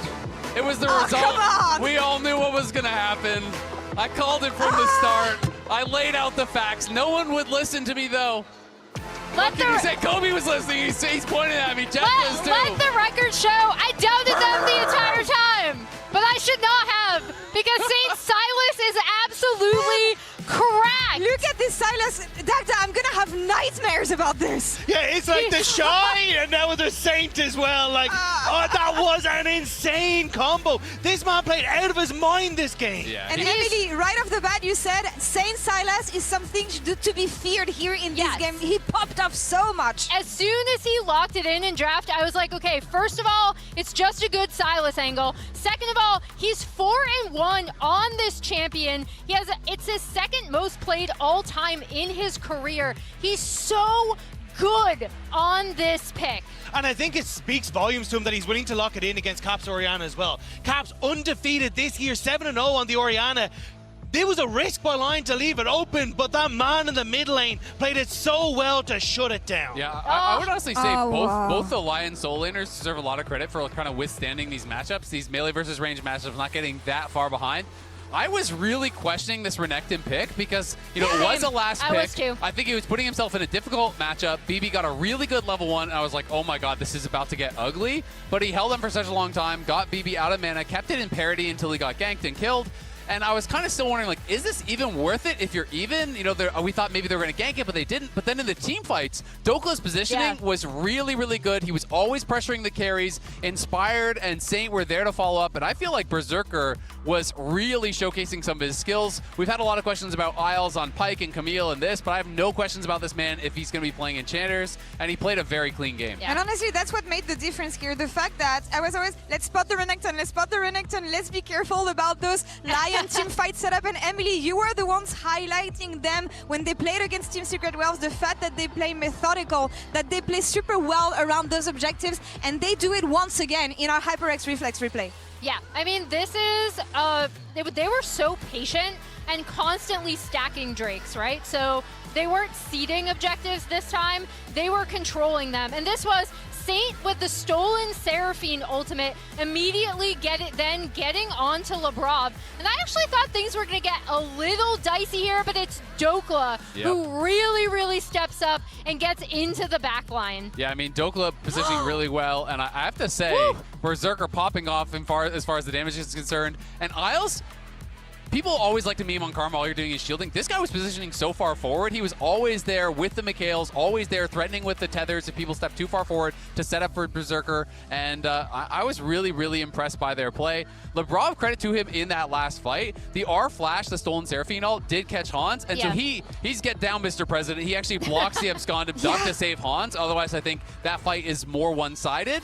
But LYON definitely going to be feeling good about this first game. Dagda, give me hopes here. If you're G2, if you're backstage, what are you looking at? Because looking at this draft and the setup that they had, I thought they had easy buttons they could press. I felt the nerve in this game 1. But what are we looking at here? Yeah, what are we looking at, buddy? Don't give up on me now! I don't. Look, to be honest, I've seen Broken Blade with the Anivia before. I think it's been a bit scrappy. We saw it against MKOI, where he kind of had a similar game. I think coming back into it, Saint moving away from the Silas, which is one of his best picks, I think we can still open up more. And if we can start to shift away from these enchanters in the bot lane, that's where I give the edge to Labrov. I think there was a little bit of first game nerves. I think we'll be able to bring it back from here. You're not even saying anything, you're just gloating. What do I have to say? This is honestly Isaac's moment. The boys, they proved it with actions speak louder than words. One game. Yeah, and what was your prediction? 3-0, it's already wrong. We don't talk about it. What matters is the destination, not the journey. Whatever, the LYON doesn't sleep tonight. That's all I know so far. The destination is Berlin. We'll see you there. Potato, Along with potato. G2. They take game 1. Let's see what happens next. I'm going to find you.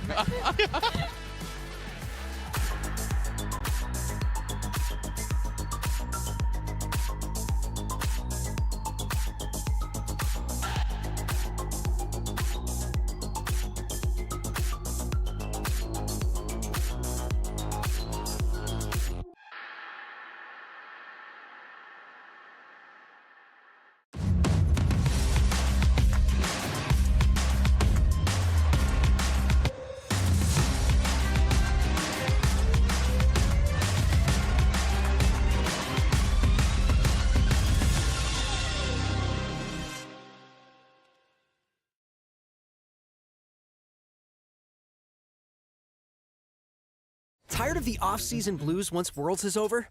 Fear not, because League of Legends is coming to the very first Esports Nations Cup, where players split from their clubs and compete for national pride. Will China test every limit imaginable? Will South Korea turn every game into a macro masterclass? Will EU and NA actually play in the correct lanes? The final event of the year is not to be missed. Esports Nations Cup 2026. See you in Riyadh.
In esports, legendary moments demand speed, scale, and soul.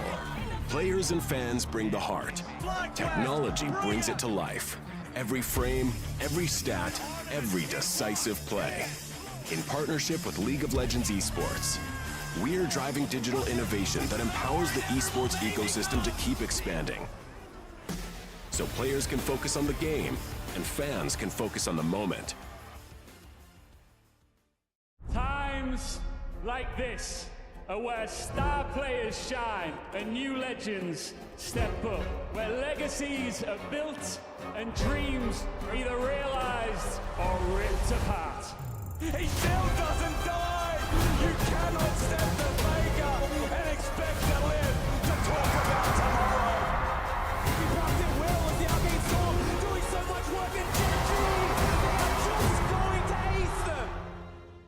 When I was a player, if I was to like make a misplay, maybe it's my mouse, maybe it's my armrest, something feels wrong.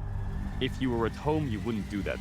The Infinite Precision Armrest is part of the larger Secret Lab on Stage standard initiative, aimed to bring your home or training room settings to the tournament stage.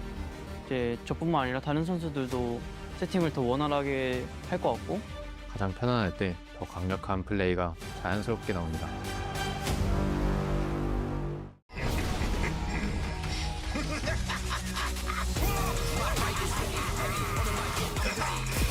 Center stage!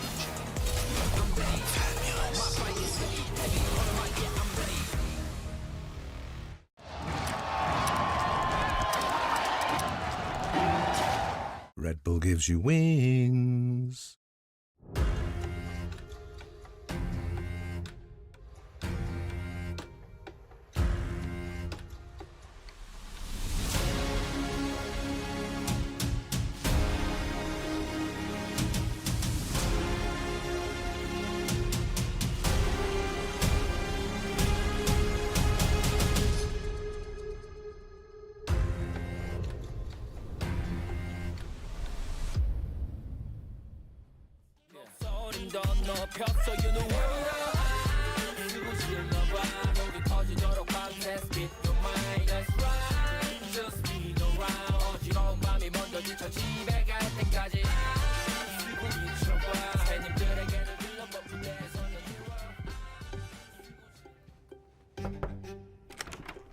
Hey, what's up, Paul? I think I figured it out, Andre. Figured what out? A way to go back. Back where? It's not where. It's when. It's all right here. I mean, we just have to figure out when. When is it, you know? Let me ask you this, Andre. What is League to you? Is it season 1?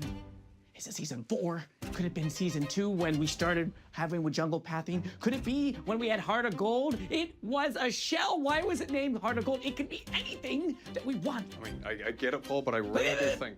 2 Shens in the game? Is it OG beta when there was 40 champions? Look at Lux, look at the way she used to look. It could be any of these things, Andre. I mean, would kind of like to play Old Graves again. Pretty good. What if we went back to that time? It could be any of those times. Be a lot of fun. What would you call this thing if we did it though? Clash Fates. No, we're done with that. All right, okay. Old League. Who's that even for? Your favorite league. Okay, that was a little weird. Okay, I think I got it. League Classic.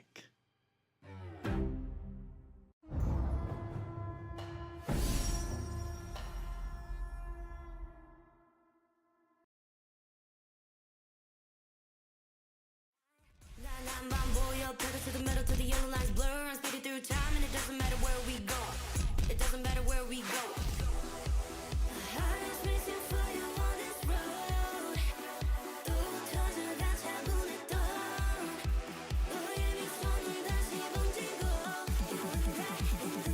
Oh baby, can't you see?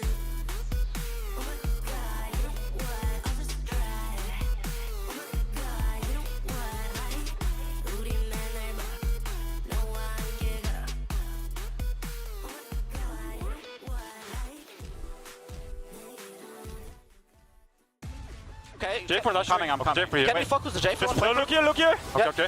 I'm fighting J4. Hey, Renekton, okay, come. I can make Renekton, come. Renekton, come. J4 is out. Finish. I'm finish. Finish. Take. Look, Orianna will get rooted. Yeah. Go meet after. Go there. I don't think we get it. Calm down.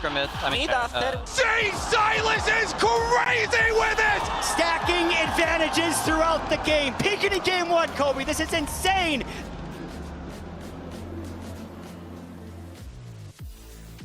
Welcome back to MSI 2026, as Game 1 was well and truly insane, especially around the mid lane. And now we're going to see if LYON can replicate that success as we get ready for Game 2 and head into Champion Select, powered by HyperX. Gentlemen, the nerves are out, but the fear is alive and well for the European fans, because that was an incredible Game 1 from LYON. Don't be a Game 1 Andy Dracos. I've been there as well. You know, G2, they've already reverse swept at this very tournament, and they're not even that far into this series anyway, so I expect some alterations from G2, especially for bottom lane. It was a bit surprising to pick the Ashe Seraphine into the Ezreal Karma, and it certainly did not perform. I think EU fans will probably already at this tournament start to have some Seraphine trauma, whether it is Hans piloting it or whether it is Lebrov highlighting it. So I do expect them to take some more proactive approach to this draft. And I'll say I'm just never been more happy to see Fearless. They can't pick it. You know, we can move on. We can move past that portion of this best of 5. I think there's a strong desire to see Lebrov on a playmaking champion. That last game really was a slow bleed through the bottom lane, and then Saint and Dokla found angles in team fights. So we'll see what direction they take here. As it appears, it's LYON with the first pick. Varus, of course, a flex, nice to have into Broken Blade and Hansama, generically strong 2v2 bottom laner even after the hits, but also has some really strong topside matchups, so that's something that G2 are going to have to contend with as they debate what their options are in this first rotation. Do they want to prioritize that bot lane 2v2 more, or will we see a continued priority on the topside picks? Yeah, and G2, like, they can hold their counter pick really long here. Broken Blade has a lot of specialty stuff like Yasuo and such. So we'll see where the flexibility ends up on that Varus and what sort of counter picks they end up going for. But we are going to get the Ziggs, the mage bottom lane now. Draco's hands on his head already. Look, there's been a lot of times since I've seen Hans play a mage. You know, I remember the Vladimir in 2018. I'm very nervous about the Ziggs, especially against Berserker, who's had some all-star performances on this pick. That said, Ziggs, very powerful in the meta. On paper, if I turn the nameplate off, this is a fine first pick. I'm just nervous to see if the execution is going to be there for Hansama and Lebrov. And one of the biggest things about mages to me is that they give your support that playmaking opportunity that people are looking for Lebrov.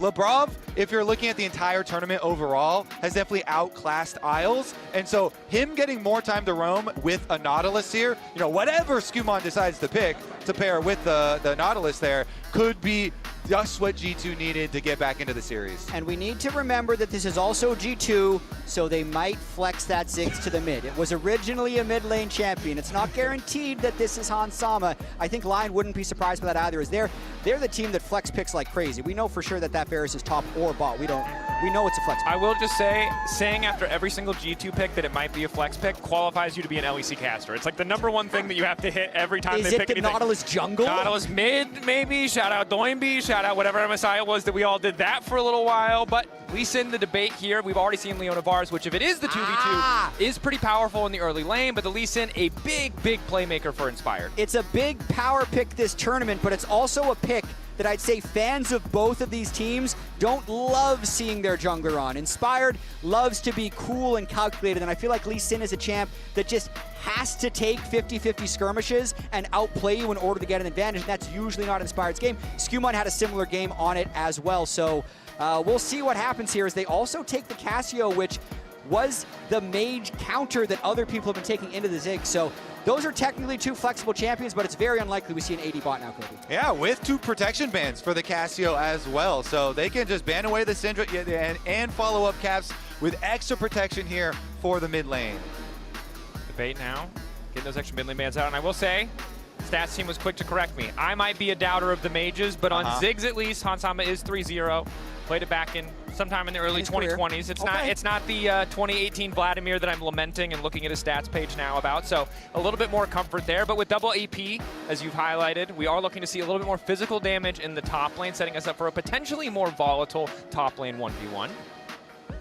All right, you get the Vayne out. That kind of opens it up for some other options of some blind picks as well.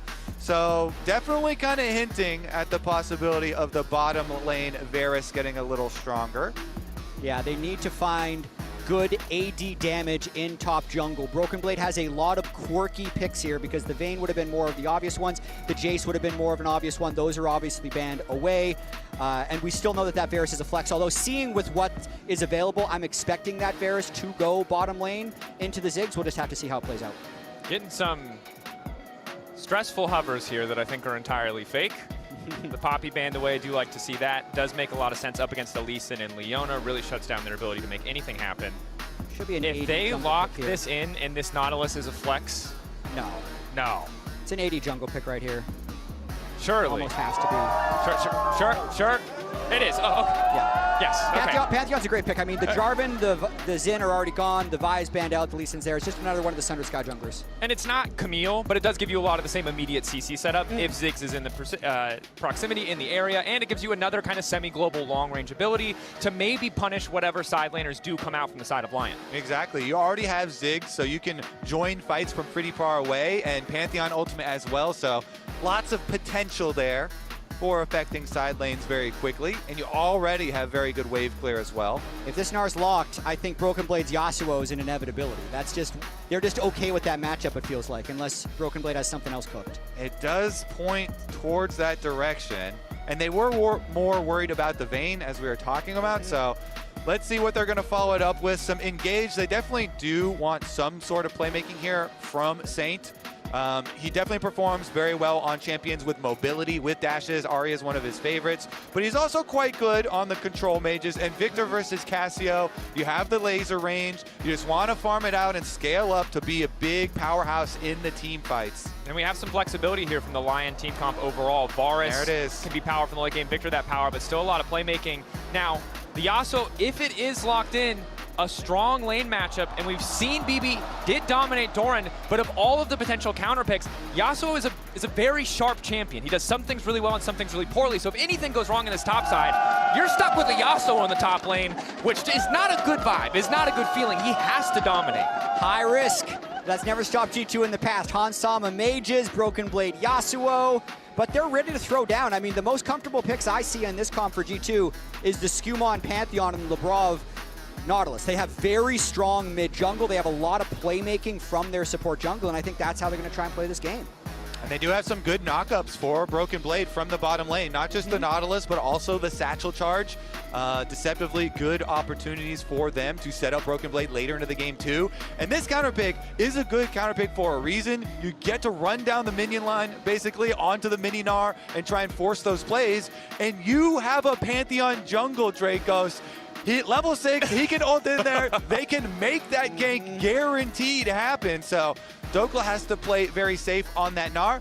Luckily for Dokla, he's coming up a series. He had a huge Mega Gnar game, and we'll see if he can stand up to the counter pick that they must have been looking at and knowing is coming, especially seeing so much AP already on G2, just playing right into this Yasuo. And he did in game 1, crucially. Now we head into game 2, see if he can weather the storm once again.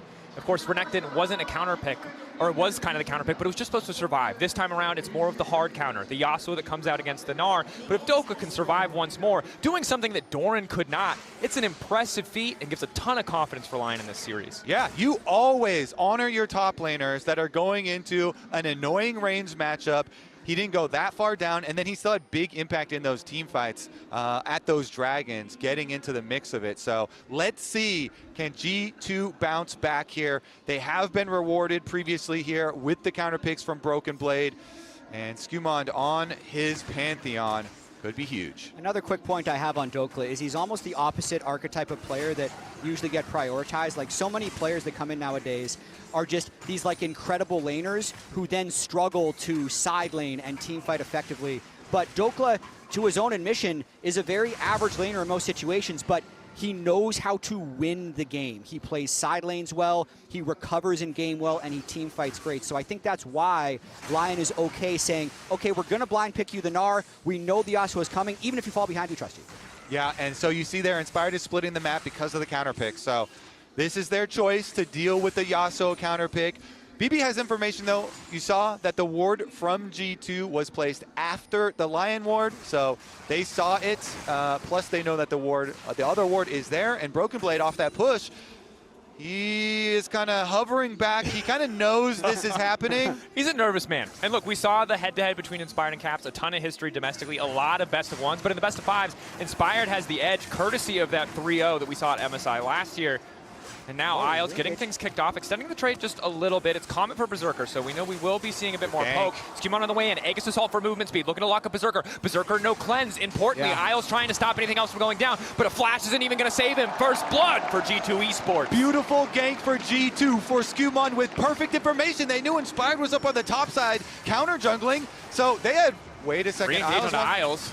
TP back in, they're hoping to get a bit more. That's a slow TP. Empowered Spear is going to be there. That's a very slow TP, but now Inspired's hoping to find the double. Berserker on the way, and they'll at least get one. Flash out from Skumon.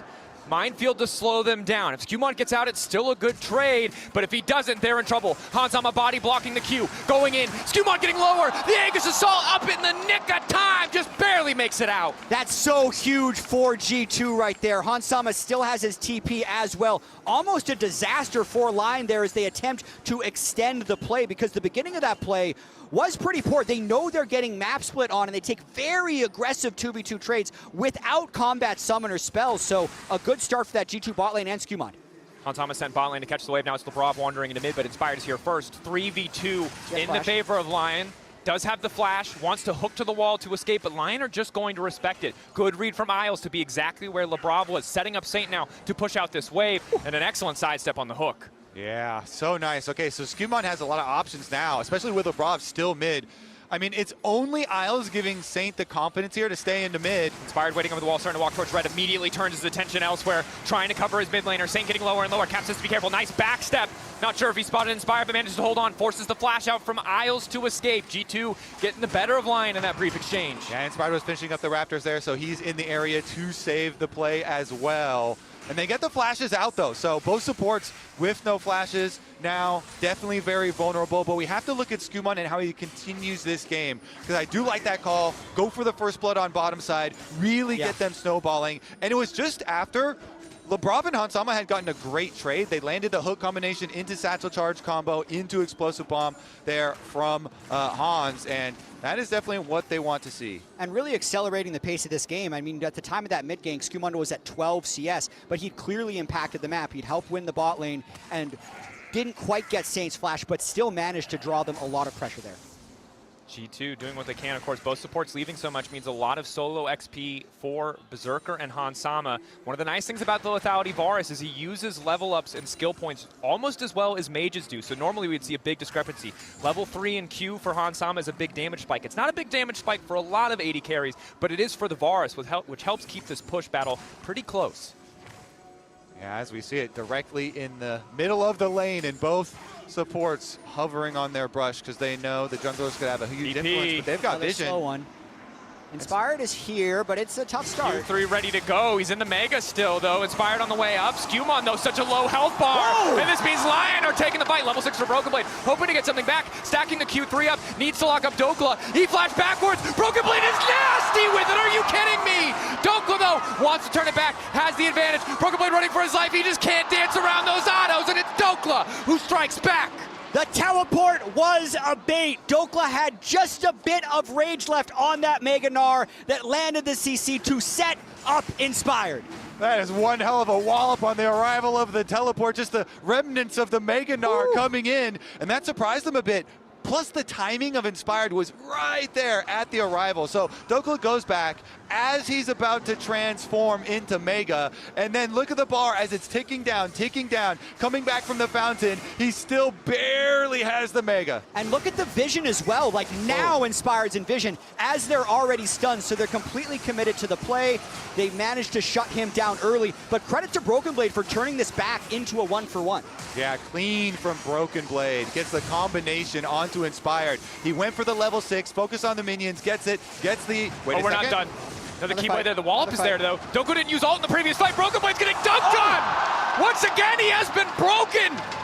Big Dokes with the Gnar, building on the Gnar game that he had a couple games ago. He was already down. Broken Blade had the kill from the last fight. Now 2-0-1. No TP on the Yasuo. He's going to be able to shove that in. He's going to lose a whole nother wave and try and snowball this Gnar game. And for the second game in a row, it's the counter pick. It's supposed to be the strong lane for Broken Blade, and initially it looked all right, but it is so quickly falling apart. Look at that XP chart.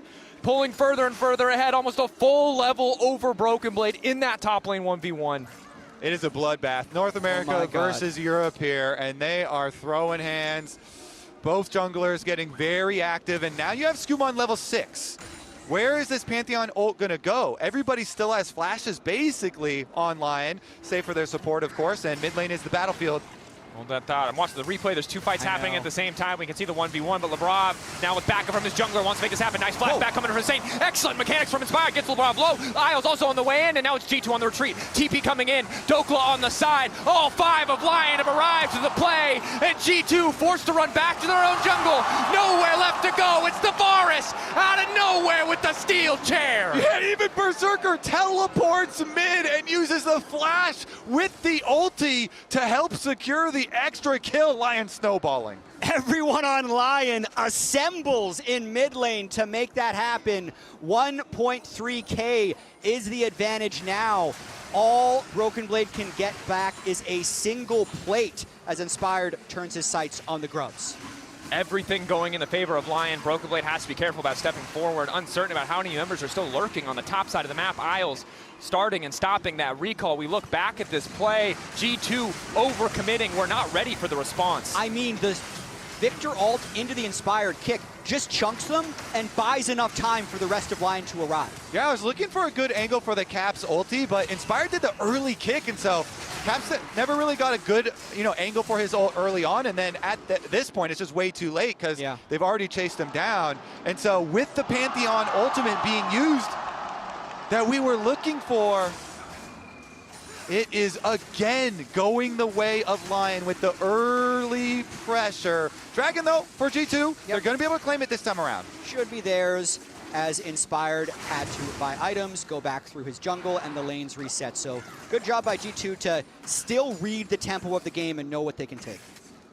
But it's LYON building that gold advantage, something we've seen them do before. Willing to sacrifice Drakes, willing to sacrifice a lot of objectives just to get the gold in their favor. Often amounts in a lot of these stronger team fights, and you can see G2 have the idea of how they want to play their composition, but can't get all those cooldowns synced, and if one of them goes awry, they don't really have the damage to burst out that member. The extended plays still very heavily favoring LYON, especially until Caps gets that first item completed. The Cassio damage just really not there.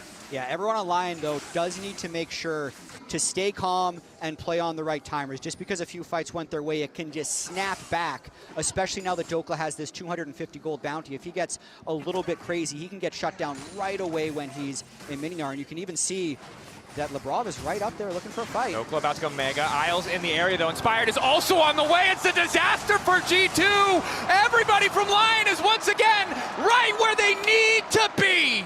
Team play for LYON and Mega Gnar, Dracos. Mega Gnar again. G2 decide to engage on it. Now LYON following the play. Quick stun. Inspired and Skumon take the same angle on the blast cone. Skumon's still going to throw a spear on the way out, but it is a 2.5k gold lead. Game one felt bloodless until the late game. There was not a lot of action, but LYON have upped the pace of this game and are looking even more dominant. Absolutely. I feel like G2 were the first ones to go for that early gank, and then since then, LYON has just been matching the pace that G2 had early. Inspired now trying to get some of that experience back while pushing Skumon out of the jungle to steal his red. And the LYON map play has just been exceptional with the way they've been moving around. G2. I will say, I do like Ziggs scaling more than Lethality Varus. Yeah. Now, after Lethality Varus has been nerfed so many times, we'll see if Hansama, now getting his Blackfire Torch, on his first item here, can this Ziggs damage make one of those long follow-up plays? Yeah, and Coinbase Gold Round, you can see 700 more gold just from kills for Dokla with that 3-0-3 score already. 900 gold lead overall. And sometimes comfort just better than counter picks. Again, yes, sir. G2 hopefully still have their head in this game. If not, they'll be thinking about that first play that went awry, the moment that counter pick fell apart. They're still trying to get active on the map, but as they fall further and further behind in gold, the angles, the options get more and more limited. And their angles are looking towards mid right now. Everybody from G2 was hovering, triple control wards from them, and Saint smells it so much he's all the way back to his secondary tower until Isles gets here to help defend him on the timer there. LYON remaining controlled. I think Inspired's timing has been quite good this game as well. Him going to follow up on these plays. Talk about timing as well, like every second counting on that top side play when Mega Gnar from Dokla had just barely, the last second of it expiring, just as Inspired also gets there for that teleport return play. These small timings have really made big differences. I mean, there's so much trust involved in that play, right? That Dokla is very confident he'll go in on Mega because Inspired is spending all that time, and we know how much he cares about efficiency. I thought it was really interesting. We heard Inspired say that he really trusts his laners at this international event. He said last year on FlyQuest there were times, especially as the team was kind of falling apart at Worlds, that every lane was on fire and he felt like he had to flip the game. But here, he feels like he can just make the right play, and we're seeing that calm play and that trust prove itself so far in this G2 series. That trust really paying off, because remember, it was difficult for these laners at a lot of the earlier stages of this tournament, a lot of those early best of fives, but now they're sitting pretty incredibly comfortable in this game too. Two-level Sonic Wave going to contest. Q3 ready to go for Broken Blade. Not going to get the angle! He's dizzy! He can do nothing! Big Dokes dunks him down once again! That's beautiful. That was perfect. Dokla and Inspired. Who cares about the wind wall? Another one for Dokes. Nice juke there from Inspired going in, and Broken Blade down on this pick that has been focused so heavily. Another counter pick foiled. He's too big, guys. Please, take it, please. Make him smaller. The Dokes is too big. Please have mercy. It's because Broken Blade gained so much size from the T1 series that Dokla is just able to, it's an infinitely stacking buff, right? Yes. They're just going back and like Heartsteel, Mundo, Tank Engine, whatever. They both just keep getting larger. But unfortunately, Dokla very far ahead, looking like the much bigger Dokes on this particular one. As G2 still setting up for these picks, looking for these angles. You guys highlighted it well in draft. You have the Pantheon. You have Lebrov on the Nautilus. There is a world where you can find these quick picks, but it's really a credit to LYON that they haven't given any of those angles to G2. Yeah, and I think if we think about the way this game will scale, Saint is actually a very important player in this game because it's very heavy physical damage for LYON. So if we just forecast it out to late game, having strong AP damage will be very important in how G2 will able to kill him. But also, like, LYON with this 3,000 gold lead, I don't love that they're just giving over the second Drake. They clearly have a lot of confidence in their ability to play with the gold lead, but G2, you should take those 2 Drakes for sure. Happy to fight for it. I imagine the third Drake is we'll see a little bit more of a contest. Yep. And to your point earlier, with Mountain Soul potentially on the board, even if G2 don't have a true tank, it will still be really valuable against that single AP threat, just to up those baseline resistances.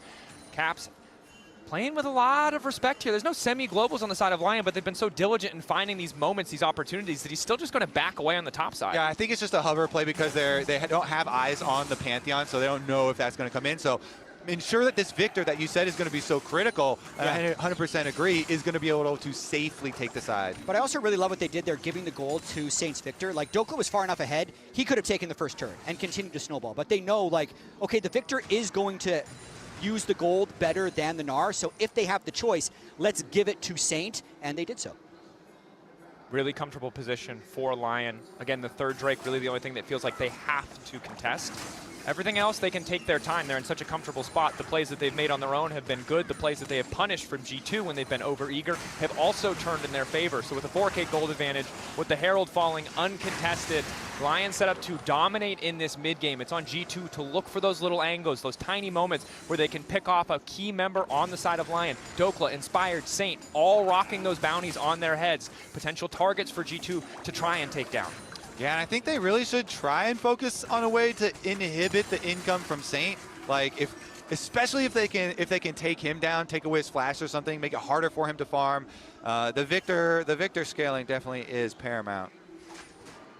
Yeah, they're also not even pushing that aggressively yet. LYON really just trying to play on the right timers. Dokla knows he can kind of zone Broken Blade off. And even in the LCS, LYON would freeze more waves than kind of any other team. There'd be a lot of games where they would just intentionally slow the pace of the game down, even if they had a gold advantage. So, like you said earlier, Dracos, I really expect them to fight that third Drake, but they don't need to continue to make crazy plays because they're confident in their ability to win team fights. No, and happy to potentially expose G2 to risk by forcing them to come up and respond to these waves. You see Isles already on the way down.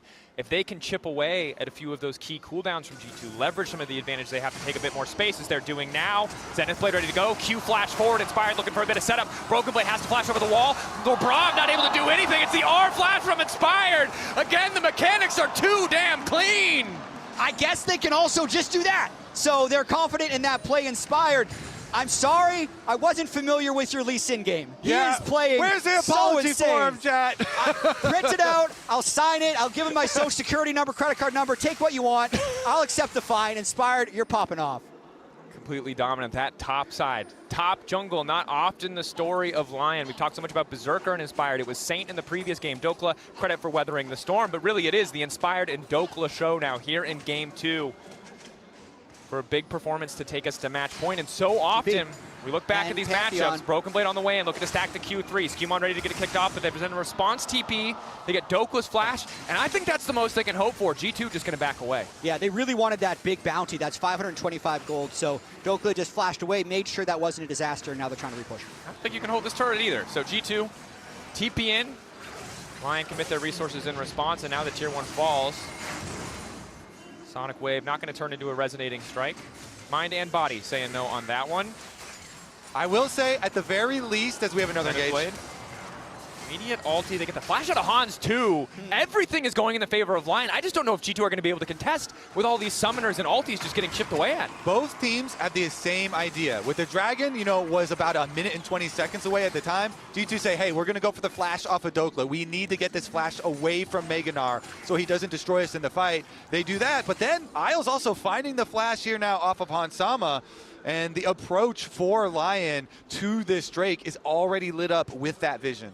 And it's so important for G2 to be mentally strong in this situation. This has to be so frustrating. All the early plays you tried to make did not work out. Your counter pick is not working out. And we've seen so many NA versus EU 3-0s. G2 do not want to add their name to that list any further. It happened once with FlyQuest, and the momentum in favor of LYON right now seems just a little unstoppable. Kobe, would there be a reason that Lebrov is just sitting on an unupgraded support World Atlas? Because he's had it for a while. There's not some tech. Because So this happened, like sometimes when you're really locked into something or maybe you're a little tilted, you'll forget to do something like this. But okay, he finally upgraded it. He sat on it for about a minute, which was just a little peculiar to me, but it's completed now, no worries.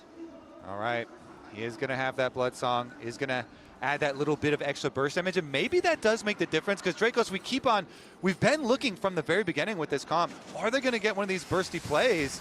And they are congregating around the top side of the map. So they're thinking that LYON is taking Dragon, but LYON are actually up here kind of answering it. Saint does not have teleports though, and he is showing bottom lane. G2 so, ready to potentially commit more members to the play, but Dokla not stepping up, not taking any trades, even if he's ahead of Caps in terms of gold, doesn't want to take the risk, and now LYON instead turning towards the mid lane. Yeah, LYON just trying to make sure that their efficiency stays high, don't want to give an easy cross-map play to G2, so Saint ends up pushing that wave out, basing once again, and now they will look to take this trade from this one. Inspired already starting it. Baron has spawned as well. LYON with a 6K gold lead, taking their sweet time. This is the LYON comfort zone. No pressure on them to do anything on the map. Looking for little advantages, chipping away slowly at G2 in this game, continuing to extend that gold lead, and now denying soul point from G2 as Hans does what he can to use that ulti and just clear out some of these waves, stop some of the pressure coming out of this LYON lineup.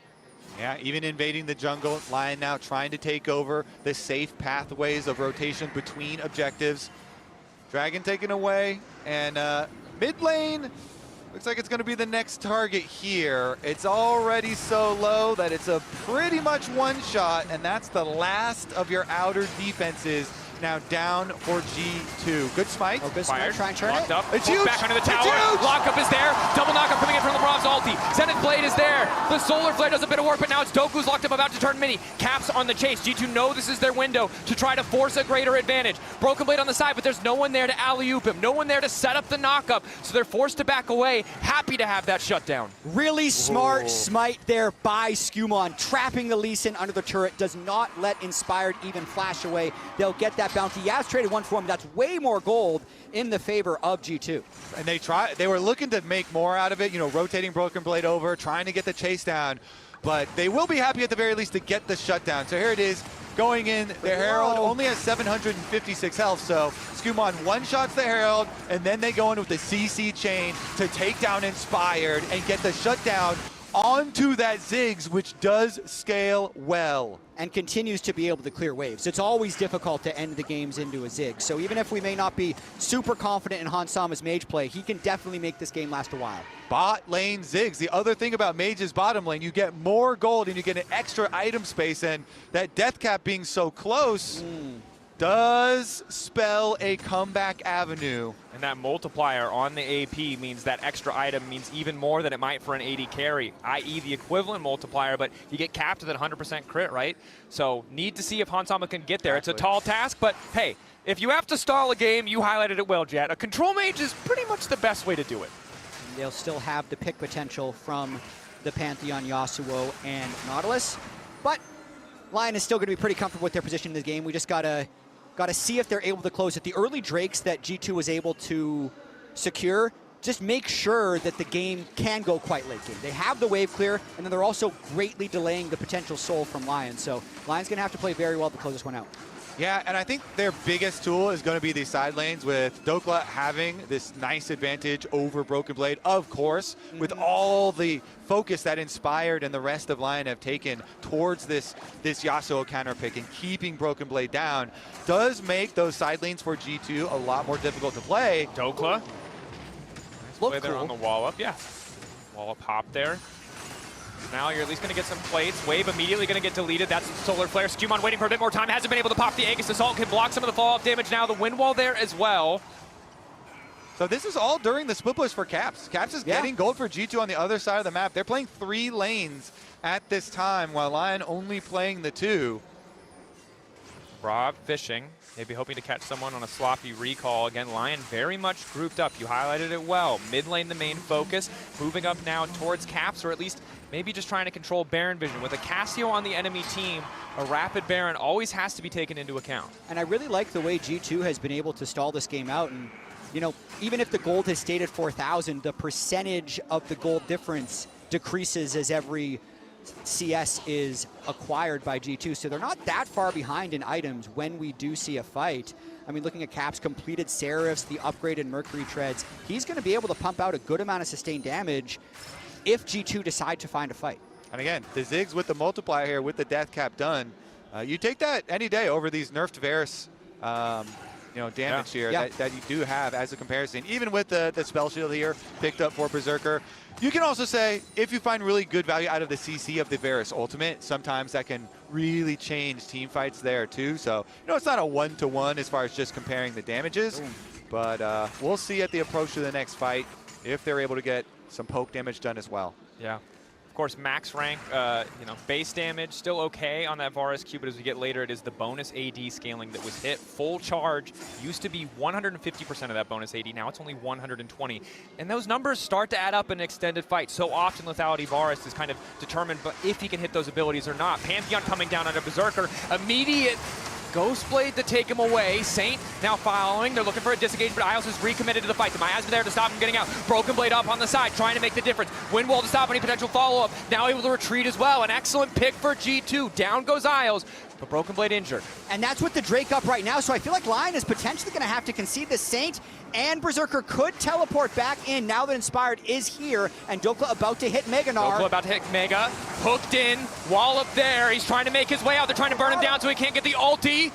Dokla being low, the Mega gonna fade away. LYON, it looks like gonna back off of this one, willing to concede Soul Point. They don't want to risk the fight. G2, huge fast play for them. They get the pick, they see them in the river, they do not hesitate, and they get themselves to Dragon Soul Point. That Mountain Soul Dracos is ever so close. This is just so well done by G2, using the Pantheon ultimate to create the numbers advantage, and after Saint flashes away, that means Isles is trapped in here, does decide to go back in, potentially should have flashed away, because this is a numbers advantage the entire time for G2. Exactly, it's all because Inspired was up on the top side of the map for the Lee Sin there, so he was never there, and G2, they choose their moment. They're teleport in at the same time as the Pantheon ultimate.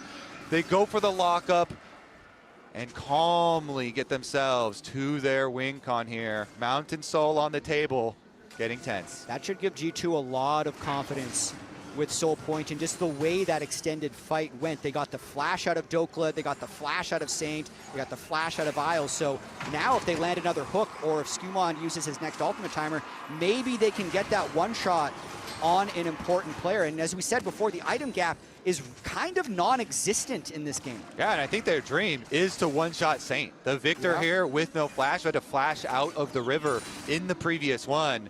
And with a lot of the flash advantages to the side of G2, they have a lot of playmaking, but there's still a decent amount of time till that dragon. So there is time to work with to try and make side lane picks and try and use a Pantheon ultimate and see if you can fish around for a little bit more before the full commit. Very playable situation now for G2 Esports. Again, respect still has to be paid to Inspired and Dokla. Dokla finishing up that third item, a GA for Inspired. The previous play, you highlighted it well, right? The reason it works out is Dokla doesn't get to have that Dream Gnar moment where you're knocking 4 people into the wall, and that's what can happen if G2 get to start a fight on their terms.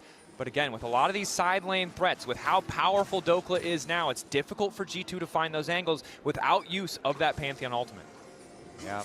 It's very scary as far as the pick potential. And when you position your Ziggs in mid lane here for Hansama, he's level 16 now, and that ultimate is all that you need to add on top of any of the CC from the Nautilus, from the Pantheon. So you can see LYON are grouping together, trying to move cautiously around that mid lane. They know the potential with all that vision control set up for G2. It is very dangerous. I mean, LYON has to overload the mid lane just to make something happen to be able to move into the jungle right now. So they've even lost vision on the Baron area. This game is feeling more and more like an even game, just by the way the map is moving and kind of ignoring what we see on the gold. LYON doing what they can to hold on to mid prio, but again, just the 2 minutes until this potential soul for G2 will spawn. The tension continues to grow as neither team feels like they're in a good spot to force the Baron, but now Pantheon heading bot lane. Dokla running for his life. Inspired just reset. A tiny window now for G2 as the Mega Inferno Bomb is laid down on top. Dokla running for his life. Miasma there, now wants to turn it with the Mega Gnar. Hits the wall up onto 1, hoping to find the Gnar, but only connects onto 2. And down goes Dokla. The shutdown for Caps. The side lane pick that they were looking for. The Pantheon ult comes in, and Dokla, no flash. There's no way he can get out of this one. Caps uses his advantage to make sure of it. He flashes forward to make sure they can miasma, and they get the kill ahead of time. Saint has gone to split push during that time, though. They tried to get something cross-map. He gets the minion wave at the very least up to the top tower. G2, though, going to take control of this Baron area. Dokka's still dead for another 30 seconds, and Cassiopeia kills Baron so fast. G2 hiding in the darkness. You can see LYON don't have the best vision set up. You highlighted it well. The Cassio tearing through the Baron, but Inspired. Can he take the 50-50? Will G2 take the risk? More importantly, Berserker ulti connecting onto Labrov. The follow-up not quite going to connect on Hansama. Labrov getting lower. Sonic Wave connecting. Resonating struck in the way in. The flash. They spotted Saint. The instantaneous Zanya's the Seeker keeping him standing. Hansama's blinking health bar being zoned away now. Inspired looking for the follow. Ready to ward hop over the wall. Ready to turn it back. But Hansama still lives for an extra moment. Burning down Isles. Not quite able to finish it. A disaster of a satchel charge. Turns into 2 for LYON. Skewmon and Caps. The last one's left standing, but this fight, it's all LYON. The triple for Saint. Saint and Inspired come up clutch. The Victor gets the early kills, teleports in behind him, but it is Inspired with his fearlessness chasing them down. I think that is just so well communicated from LYON. They call for the Verisol into the Leona ult to buy time for Saint to get there. They CC chain the Nautilus and delay until Saint can get there over the wall, the Victor ultimate, and he was ready with his Zhonya's. LYON looking to finish it here. Don't want to give any more time to G2 Esports. G2 might have taken down the back-to-back world champions, but they're on the cusp of losing back-to-back games against the best in the LCS. We've already seen on a reverse sweep here from G2. They'll have to do it again. Azael, when you're up though, right? When you're right, you're right. You know, last year I called the 3-0. This year I called the 3-0. What can you say? It gets a little sad at a certain point, you know? You should rip me apart for being a non-believer. Doubters, where are you now? In the ground. 6 feet under. 6 feet Make it 12 because it's been doubly bad, to be honest. It is not look good for G2. No. It's been a stomp in the early game. Give it a game 3. We'll wait for game 3. I almost had you. I just love the fact that it's Dokla showing up, right? Yeah. Because we talked so much about Broken Blade's counter picks and how important they were against G2. And this Gnar, we saw him have a really big game on it already at this tournament. But I just love Dokla so much. His story is so interesting where he keeps kind of getting benched or like kicked off teams. Yeah. Needs to find another home. Gotta stop underestimating him. Castle was brought in, right? And he showed the F up in this game. Always the bridesmaid, never the bride, but damn, he is showing up here, especially in this game too. And I'm mad because during the series against T1, he was Broken Blade leading the show against Doran, and here I feel like he doesn't even exist, man, in his matchup. It's so sad. That's the thing, like, it's sure Inspired was up there a little bit, but Dokla... A little bit? But before that, yeah. Dokla was killing BB in the 1v1. Like, Dokla's outperforming on the Gnar, and outperforming, honestly, in both Game 1 and Game 2. Like, he played well in the Renekton versus Anivia, really didn't let BB get a lead there, and now coming into this game as well, he just blew Broken Blade out of the water, counter pick or not. And this is why I talk so much about prep, and we even got to see the prep in-game, and every second counts, and thanks to the reliable Cisco network, the top lane just goes and goes and goes. And the beautiful thing about this is he TP'd so aggressively because Inspired was behind him and because he still had Mega. So the fact that he arrives in Mega, throws down the wallop, Skewmon had used the Aegis Assault offensively, which meant he had no recourse in that fight. And then the 1v1, the solo bolo Dokla giving him the business. Wow. Yeah, the fact that you didn't even have the last breath there really setting it up perfectly. Dokla, understanding. I was so confused. Like, we know that line have left mid, and we're like, we can 2v2 this. Like, nothing can go wrong against the Fed Gnar. Like, there was some question marks here. He was just about to hit Mega, too, right? Like, that was the thing that I really loved, is they played so well around Dokla's Mega usage. And that's a team thing as well, right? Like, that's not only Dokla playing really well individually, but it's the team tracking and making sure. And this is consistent from his previous NAR performance as well, where I also thought they used his Rage Bar really well. Also, shout out to Inspired in so many of these clips. This man was everywhere supporting Dokla and styling on it. This looked like a Lee Sin montage. Like, we're literally getting TikToked right now. And we know we had the Yasuo.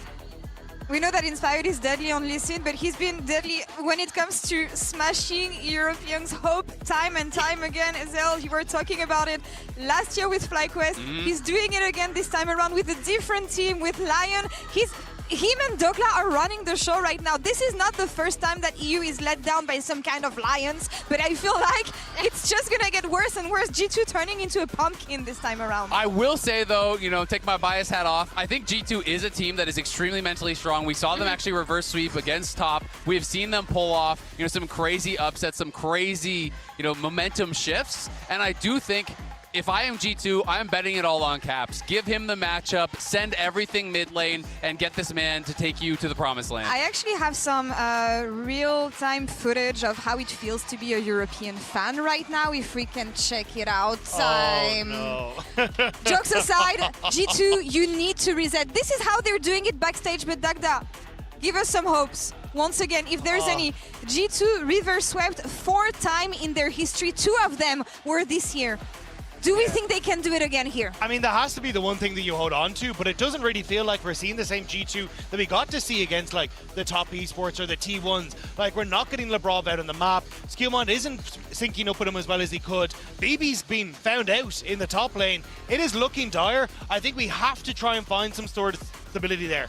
Easy matchup for BB in the top lane. Try and get Caps going, but try and get Lebrov out of the bottom lane. Like, he has been so good when he's on the Bard. When he's on these roam picks, you just haven't seen it this series.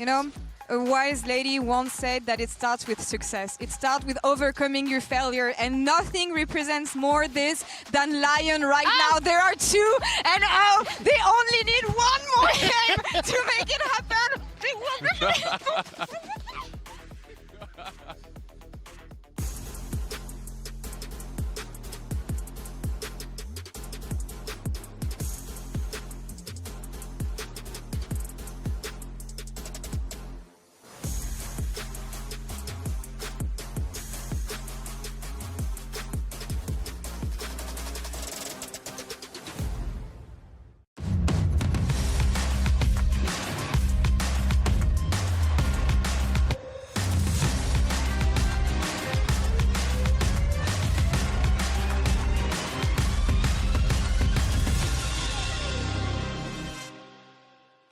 The human body was built to move. Not trapped at a desk in one singular posture for 12 hours a day. It's time your chair evolved. This is Secret Lab Titan Evo. Ergonomically engineered for you. Gamers, hybrid workers, artists. Backing your every move. Times like this are where star players shine and new legends step up, where legacies are built and dreams are either realized or ripped apart. He still doesn't die! You cannot step the Vega and expect to live to talk about tomorrow! He blocked it well with the Arcane Storm, doing so much work in G2! They are just going to ace them!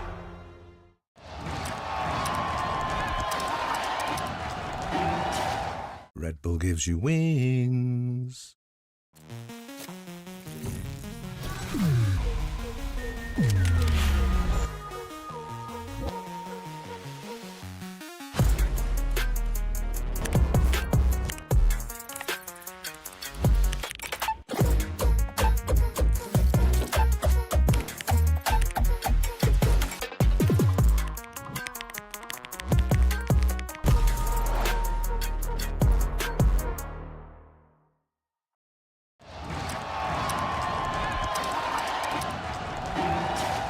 Red Bull gives you wings. Tired of the off-season blues once Worlds is over? Fear not, because League of Legends is coming to the very first Esports Nations Cup, where players split from their clubs and compete for national pride. Will China test every limit imaginable? Will South Korea turn every game into a macro masterclass? Will EU and NA actually play in the correct lanes? The final event of the year is not to be missed. Esports Nations Cup 2026. See you in Riyadh.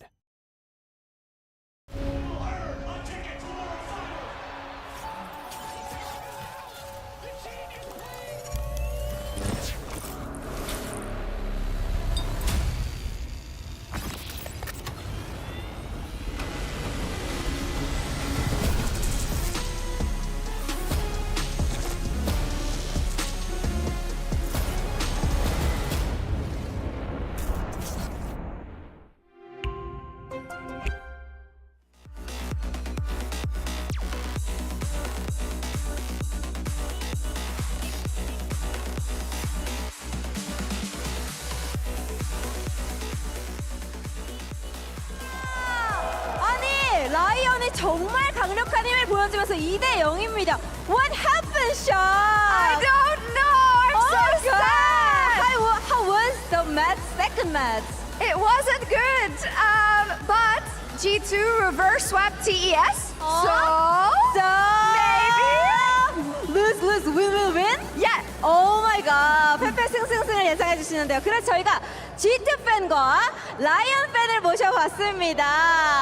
자, 그래서 가위바위보를 진행해 볼 건데요. 자, 준비되셨나요? Are you ready? Yes. Are you ready? 네. 자, 가보도록 하겠습니다. Rock, paper, scissors.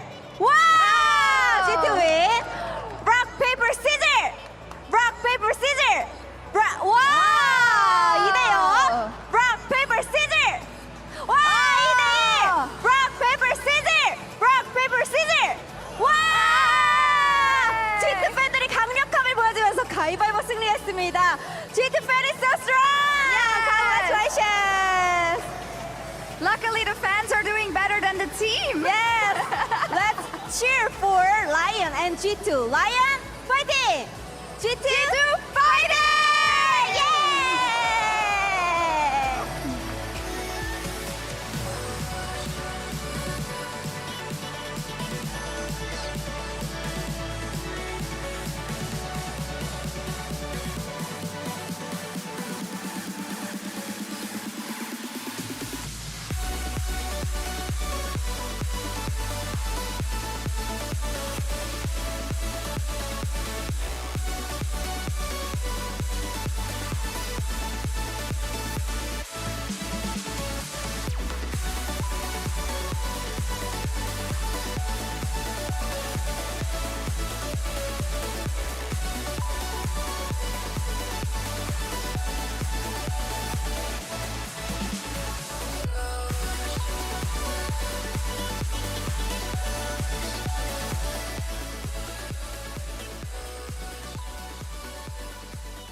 Yeah! Yeah, damage now is good. Play slow. He wants to ult someone. Okay. Yeah. Look here. I'm fine. Come. Okay. No flash ult. Yeah. 6 flash. Look. I will TP behind. Keep going. I will TP behind. Okay. No flash. No flash. Yeah. Look good. Yeah. 6 no flash. Can't get Yeah. Look Hunter. no flash. Hunter no flash guys. Go. I keep going. No flash, Cassian, no ult. Yeah. Put up. G2 might have taken down the back-to-back world champions, but they're on the cusp of losing back-to-back games against the best in the LCS. Welcome back to MSI 2026, where the mood is at an all-time high in the G2 camp because they've reverse swept before, and they're certainly going to do it again. Listen, certainly. Of teams that reverse sweep, G2 doesn't do it more often. They have 4 reverse sweeps in their organization's history. They have 2 in the last month. They did it in the LEC playoffs. They've done it at this MSI. So this is not a place of comfort for LYON to be like, oh, we're 2 up. Surely we close them out. They have to continue to play well. It's extreme nerves, Dracos, okay? Yeah, it's extreme nerves. There's a mental fortitude that has to happen because remember, we've never had in Riot International history a 5th game in an EU versus NA best of 5. We've gotten close. That's crazy. It was TL versus Fnatic, although the series was horrendously not close. That was 4 games at the very least. There's a lot of 3-0s. But 4 is close to 5. 4 is close to 5. Adjacent numbers, which we'll take as Coming into this game, G2 choosing blue side, Lion choosing second pick, wanting that counter pick for the top side, and every counter pick that G2 have been able to grab really has not worked out for them thus far. And G2 has varied their bans a little bit throughout this series. They banned Jason every game and Nocturne in every game, and crucially have left it open this time. They were giving respect to Dokla's Jace, but this is actually the pick that I'd identified, Dracos, between games of, I think G2 should let Dokla play it because they might be able to neutralize it. I think that's the gambit they're taking here.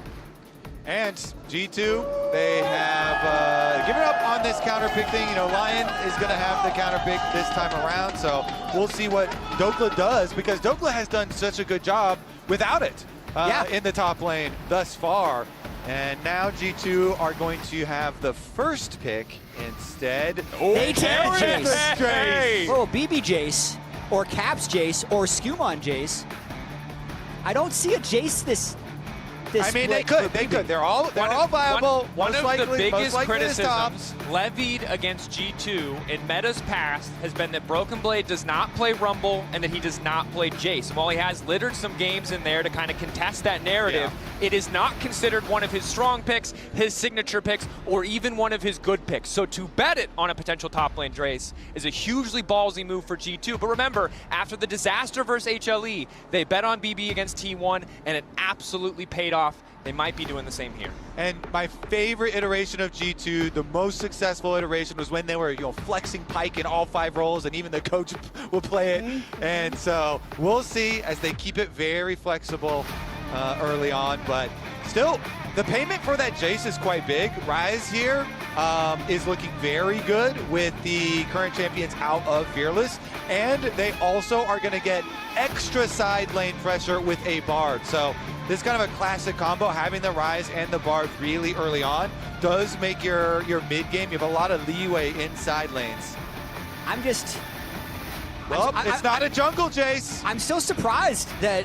And it's not a mid lane Jace. That's Broken Blade Jace guaranteed. So if this wasn't MSI, where teams look at Sion's win rate and see that it's 0-9, Dokla would lock Sion right here because it's double AD top jungle, and he would just play to neutralize it, but they might just drop him to 4-5 to secure the bottom lane, which, as again we were discussing, Dracos, the bot lane for Lion has kind of taken Hans-Sama and Labrov out of this series, and Labrov has been such a big playmaker. When G2's at their best, it's because Hans and Labrov are like pushing the tempo 2v2, getting things to happen, and they haven't been able to do that this series. So again, high priority by Lion on their bot 2v2. I do want to point out, Caps has a pentakill already at this tournament on this champion, Dracos.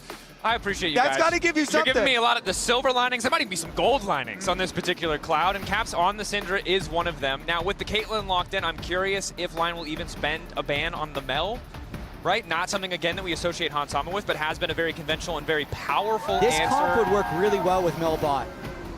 That's a good call out. They have exactly the top side that you would want to have double AP mid bot. The problem is, we know these teams have scrimmed. And if Hans didn't pick Mel in those scrims, I think Lion are willing to take the gamble that he's not about to pick it on stage. I mean, the Lucian ban already blocks the Lucian Melio. Varus is already gone. He'd have like Jhin left. I kind of like the Mel ban, just to be safe, just because compositionally, like even if G2 is not their strengths, it's scary for Lion. Mel can be vulnerable to the Bard instead of They're not scared at all. They're not scared at all. Not scared after the previous Mage game they faced down. And they feel it's more adequate to take away playmaking from Labrov, that Rakan into the Bard option. So is another good denial. Really don't want to give Inspired the Kiana a champion who can really pull off a lot of those early ganks, maybe contest at a time where Skumon would still really prefer to farm until 6. Debate now from Lion, what do they want to lock in? Pretty comfortable with their bot lane 2v2. And the top side wide open for them. They know what they're playing against in that regard. Trundle against the double immobile champions of the Syndra and the Jace. You can get a lot of value out of the pillar. High pillar value. It's an okay pick into the Wukong, not incredible, but and they're just going with hyperscaling bot lane. Okay. Yeah, no mages. No, they don't want to see mages again. They're not going to go out of this tournament playing Ziggs Mel, that's for sure. Yunara Lulu, the lock-in for Hans and Labrov at match point.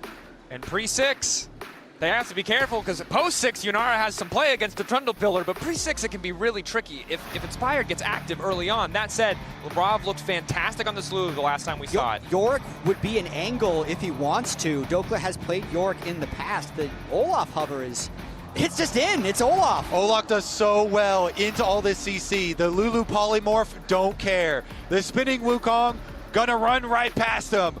Dokla, they're putting all their faith in Big Dokes. He has had the advantage in the top lane matchup this series, and they're going to say it will continue. No Olaf this year for Dokla. One Olaf game in his 480 career games we have on record. So he's definitely pulling for this, but he will have definitely played it in solo queue, be comfortable with the pick, and it fits the comp. And what LYON has done this year with Dokla, in Split 1 playoffs for LCS Lock-In and in Split 2, they're very comfortable throwing him on any counter pick, and they trust him to execute. And Inspired is on Trundle, a very strong duelist. Before Wukong gets to level 6, I want to see where Inspired goes, how he wants to put some pressure here, because jungle can really make the difference in these matchups. You know, picking the Olaf into the Jace, if your jungle is constantly invading, marking this Wukong, chasing this Wukong away, then you can have a lot more pressure and threaten all-ins yourself. Game 1, a slow pace relatively. Game 2 was getting faster and faster, more in favor of LYON. Game 3 with this Trundle early on, potentially with this Olaf looking towards topside. Might get even faster. RG2 ready for that pace of play. We talked about the scaling of the Yunara is there. Syndra strong early, has a good setup, but you got a Wukong who wants to farm. G2 gonna have a tough time in navigating this early game as we load into game 3. LYON up 2-0. Looking for the clean sweep against the G2 who just took down T1. And if I think about the way that G2 could win this game, it would be Caps getting mid-prio over Saint with the rage advantage, but more importantly, it's Hans Sama getting fed. If they can just corner this bot lane through mid-prio jungle and permanent push, and Hans Sama gets strong enough, he could shred through the front line. Caps and Saint trading. Immediate ghost coming out from Saint, looking to extend his advantage. Nice ward placed, giving information, and we'll just back away. Happy to potentially chip away at those pots or maybe get even an early TP. Also spot Skewmon. So much information in favor of LYON. Caps gets theirs for the minions, though. He gets back for all 3 melees. So even though he gets chased around, the timing is okay for him. Meanwhile, bottom lane. Bottom lane all in. Hans Sama fully stacked on the queue. Nice interrupt coming in for the Cosmic Binding on Isles. Really saves that exchange. Extremely important stun and lethal tempo on both 80 carries. So these extended trades can be very powerful. Exactly. The level 1 of Yunara is where you really have to worry about. When everybody's on one ability and she can stack her Q, the chase down is terrifying. So Inspired, we were looking at what's he going to do with this early Trundle, and the answer is bot. Level 1. Just now going to take over to level 2. They're going to notice it, but it might be too late. Q flash goes completely wide. LeBron still has access to the flash. They're trying to finish him out. First blood is there. It's okay, Isles. They still got the kill. Even with the attempt. Zoning Q. If he doesn't sidestep it, he's going to die anyway. Totally fine. It goes over to Isles, unfortunately, though. You'd love to have that kill on a Berserker. And Jack, what was it that you said just a minute ago? Was it that if G2 wanted to win this game, they had to get their bot lane ahead? Unfortunately, that is the exact opposite of what has happened. Inspired a level 2 gank on this Trundle, recognizing that window, recognizing what G2 might want to play for, and shutting it down. And this is one of the reasons that Inspired has owned the region, whether he's on EG, FlyQuest, or LYON. He identifies the win condition of the game faster than anybody else, and he will change his game for that. In regular season, he's just the full clear guy, not really letting you know his plans, but when it matters, that's when he's going to pull off the 2-camp gank, right? That's not even a 3-camp gank. That's way faster than anyone expected. He's probably never done that gank all year, but he pulls it out in this moment because he knows that's what the game requires. And for the first time in the series, not playing towards the top side of the map, not worried about it, saying, Dokla, we expect you to lose this one, but it's fine because it's been fine in every game prior to this. 1-6-1 versus 5-1-7, a massive discrepancy. And, okay, all right, but we're already scared. LCS official. That is definitely a large bicep on your screen right there. Dokla has been massive bot side, though. Hans Sama still trying to fight here. Rob trying to get a little bit more. Broken Blade low mana as Dose continues to trade. Is it a curse? Skewmon on the way up. Has it been the caster curse? Skewmon Go in for a little bit more poke damage, but Dokla managing to live. Concedes both sums, but happy to walk away with his life. No TP though, so he's definitely going to lose a significant portion from that and now be kind of stuck under his turret for quite a while. So doesn't get the kill, but a nice gank by Skumon. Yeah, large value there for Skumon. The answer, or the question is going to be then, what is Inspire going to do after Crab? Can he actually get there to contest the Raptors? Because they have mid lane moved. They're actually going to full send bot again. That's the portal. LeBron and Hans are going to be in trouble again. LeBron still has flash from the previous play, as does Hans. He's going to be forced to burn it now, and the damage is still coming in, and it's going to be enough. Isles taking the kill as Inspired flashes forward. Isles, I mean, yeah, you kind of want to get a little bit like. Guys, this is a my steak too buttery, my lobster too juicy moment. He's fine. It's fine. They need this one. They need to get the kill under tower. Flash from Inspired goes back in. We'll see about the ramifications of that as well, though, because Caitlyn, Bard, constant pushing, constant pressure.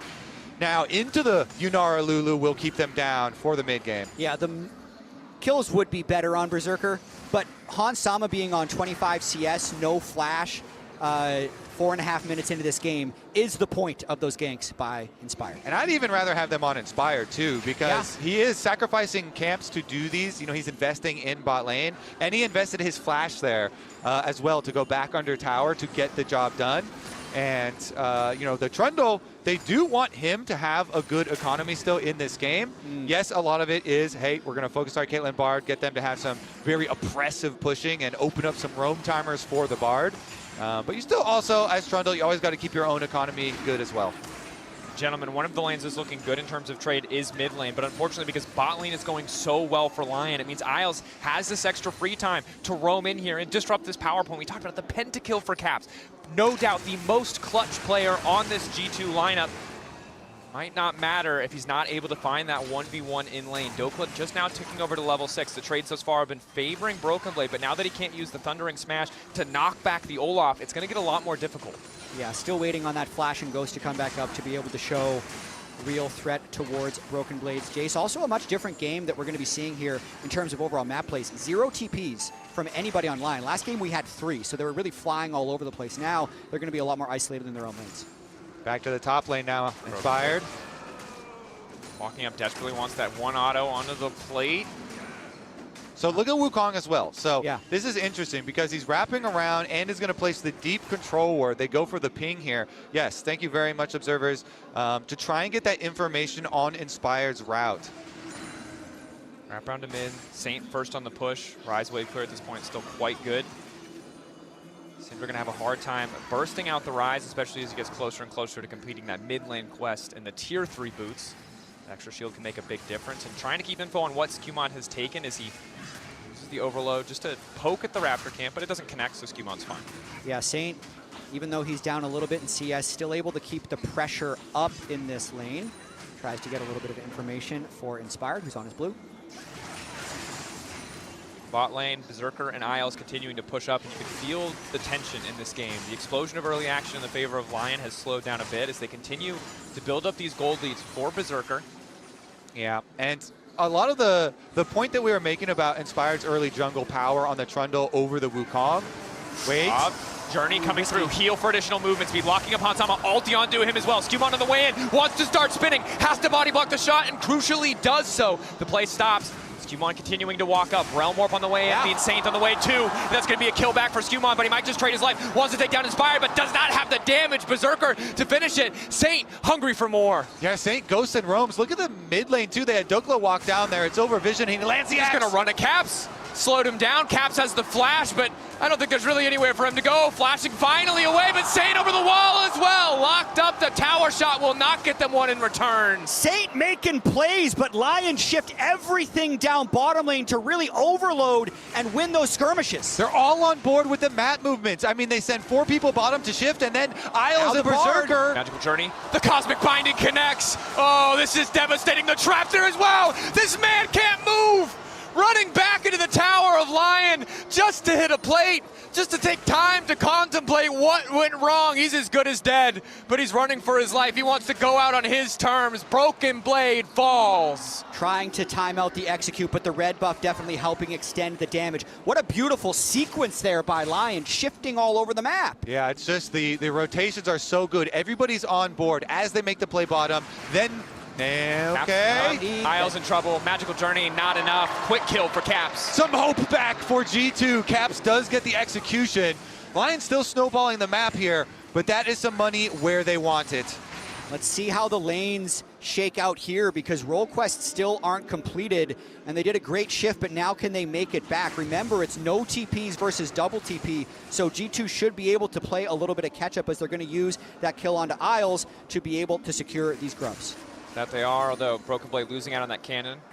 It's like one additional CS on the return to top side. The grubs, though, going to feel nice for G2. Neither side has taken a Drake yet, so there's not this big pressure point that's going to force these fights as we saw in the first 2 games. But still, the early game looking rough, and Berserker is going to be the problem. You mentioned it. Once those role quests are done, that Caitlyn gets out of that lane, all your tier 1 towers are going to start to fall. And the roaming will continue for LYON. You know, with Bard and Ryze especially, both Isles and Saint going to be making a lot of visits between bot lane and mid lane here. Isles, ulti dash to the side. Spawning with an ulti as well from Isles. You know, Isles is doing stuff. I'm not trusting what he's doing. He's missed a couple Qs, he's taken a few kills, but still trying to provide the pressure. And I will say, getting that Yunara ult down, maybe that is super valuable for this Dragon. No Yunara ultimate, and a lot of the power budget is in that thing. Wolf. Nice stun. Connects. Isles able to magical journey out. Got to be careful about this Drake, though. Skumon would love to find another ultimate, especially on a flashless, altless Bard. So LYON needs to make sure they don't rush this. Berserker's in a good state in the game, and I think they just want to really play around this Caitlyn and possibly the Ryze when he moves. Isles still a long time left on that Tempered Fate cooldown. Top side play. Look at the rotation now. This time from G2. They've got Caps here. He wants a burst. Nobody is there to defend for Dokla. Yeah, Shockwave goes wide. There's not really much of a play there. Caps relatively low on mana as well. Definitely could have gotten the full combo, but hoping Dokla would overextend into the 1-for-1 and fight with his flash available. Big Dokes with the weak side play, not overcommitting, not face checking, managing to find Caps, and then just kind of cheat this next wave as well in the top lane. So surviving this early laning phase against the Jace as he's trying to scale up on the Olaf.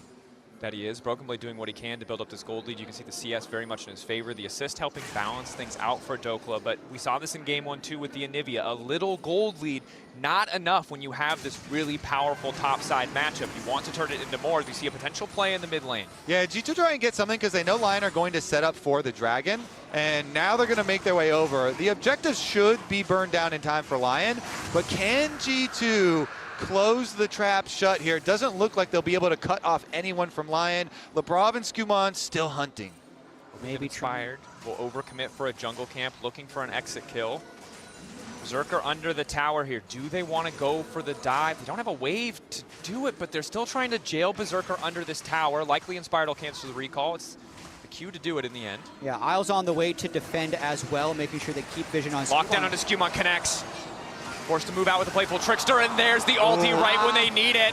Skumon gonna have to start spinning if he wants to get away from this one, trying to back up the Q! Isles clutching the moment, living for an extra second before Inspired bites down, takes a chunk out of the G2 jungler. The ace in the hole. Saint on the way. Lebrov moving in a different direction just because he knows he's a dead man walking. A beautiful play for LYON and for Isles. Isles hits the cosmic binding to keep the play going, and LYON strike again in the bottom lane. They're going to finish the first tower of the game on top of it. I'm just going to fill out another apology for him. Isles, your Bard, I wasn't familiar with your game, but I love just the patience from LYON right there. Inspired, staying extra just in case there was a dive, then cautiously checking the bush to see if Skumon was still there. So Berserker goes for the Q off of that stun, and then he tries to net over the wall here, but doesn't get it. So I was like, oh, okay, maybe Q can run away. But Isles says no way. He's going to be able to take them down. The immediate flash follow from Inspired and the chase down. Caps trying to make a difference in the bottom lane, but that's most of his damage. Flashback from Saint, respecting that there could be more members for G2 there, and indeed they are. Spoton Sama on the wave. It feels like when a play goes good for LYON, that's when we pan back to Caps making a play. Can't quite get the kill there, though. Just gets the flash from Saint as Berserker is just moving around the map, trying to farm the plates. Skara, quick to get the tweets in. Oh, buddy, fair enough, fair enough. 2-0 up, LYON looking very dominant, and you highlighted it. Caps trying to hold the line, trying to do what he can, but his small gold lead in lane, the small trade advantage is really starting to fade away. Again, the tier 3 boots are there. There's not even a Roa, and Saint is still surviving the full combo from Caps. Skumon looking for an angle here in the river, really trying to find that game or series-changing fight. I remember G2 being down 0-2 to TES, and the game really turned on a scuttle crab chase into the turret. I hear G2 you. looking for a similar type moment to pull things back. Inspired. Just walk into jungle. Go for that scuttle crab. LeBron, don't do that. Come on, Inspired. Tasty, tasty crab right in the river. Just walk in, don't auto-attack, and then for some reason walk into our tier 1. Syndra can steal it. We had Cap Bait the Syndra hook. in that TES game. Little fishing. I don't think he'll do it. Yeah, I think we got one of those in this tournament as an EU rep, but maybe we'll get 2. The NA brain cannot resist a crab. True. It is our weakness. We love our crabs. Dokla has been very patient in this bush. I don't think it's... The Broloff versus the Broken Blade is especially powerful. Wants to get that cannon. Okay, a bit of poke. Yeah, just cheating some experience. Still in survival mode against this Jace. I mean, Broken Blade's Jace has been able to accrue a 500 gold advantage for himself, and that's after absorbing that one gank. So really trying to just slowly chip away at this game before he arrives for the poke. Skumon here for the cover, but LYON are bringing more members. That they are. Skumon not positioned against the wall, so the Cosmic Binding won't do much here, but he's just getting poked. It's a bit of damage back onto Isles. Quick Magical Journey takes him out. Just this constant thorn in the side of G2 Esports. Isles has been playing this game very proactively. I know you guys are like, we could have like some kills to go here. We would have like some other stuff to go here. Yeah. But overall, his impact in this game, incredibly positive. And with those kills, you want all of the damage so that you get the kill for sure anyway. Yep. If They were close. Yeah, if one of those kills does not get, you actually secure it, then you're way more heartbroken. So let's take a look, because he's on a good power spike too. Does get his Blood Song now for Bard, even with the nerfs to the damage of Bard. Still very powerful there, and his Mikhail's at the ready to try and deal with that CC from G2 when they go for the big play. It's so nice for LYON to be able to have Mikhail's for your Trundle and Olaf having his own ultimate to go CC immune, so their front line can really, really be difficult for G2 to solve. Yeah, but LYON's got to be really careful with how they approach the Lulu Yunara with the current power spikes. They can go beast mode. They have the Arden Sensor, the Yunara Art, the Lulu ult, and really try and run over fight, especially if Skumon finds a good engage. And prioritizing the Ardent Sensor means there's that much more pressure on Hans Hama to play incredibly clean. If that Bard Binding lands, there's no Mikhail's to save him. Tower getting chunked out here. 4 members of G2 committing. Saint pushing in the top lane. Skumon tanking a tower shot. Now it's Dokla who's going to run in and then immediately run back, opting out of the fight, but the tower still stands for an extra second as the wave will finally crash. So they are going to continue their split push. It's top side for LYON and mid lane for G2 as Broken Blade gets his way up to the tower as well. And I think that is just going to be LYON sacrificing this dragon for sure. Yeah. There's no way for Saint to get down there, so they want that side lane rise to become that priority. They can open this map up, get those outer towers down. And I think that was a pretty big power spike for G2 to play off of with the Yunara and the Lulu overloading that bot side. So they get the turret, they get the Drake, and it's just LYON doing a pretty classic LYON play, cross-mapping to try and get Saint a little bit ahead so we can split push later in the game. Saint 2-0-2, not the biggest gold lead against Caps, but definitely going to be a terror, especially against so many short-range champions on the top side of the map. See if Caps and the rest of G2 can keep him at arm's length. Yeah, Caps is doing a trailing play at the moment. They are kind of expecting a move from LYON, and so when you keep the Syndra in the Fog of War there, waiting to see if you can get a stun from long range, if anybody went to attack Broken Blade there, they're covering their bases. They're really trying to guess at Inspired's game plan, and which has been very difficult for G2 this series. Yeah, Inspired had the 2-camp gank bot, which really set the tone for this game, and has just been trying to keep Berserker ahead the entire time afterwards. Lebrov had to flash away from Isles there. Lebrov losing that flash, pretty devastating. Again, the pillar from Inspired, excellent pick tool, especially when you got that extra bit of movement speed from the Scuttle Crab, from the Trundle W, running in to set that behind.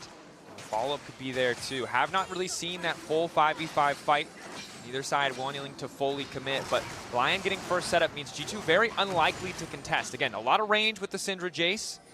When you have to move into that Fog of War, you are incredibly vulnerable. Skumon the only one who can face check, and he's going to check with his face.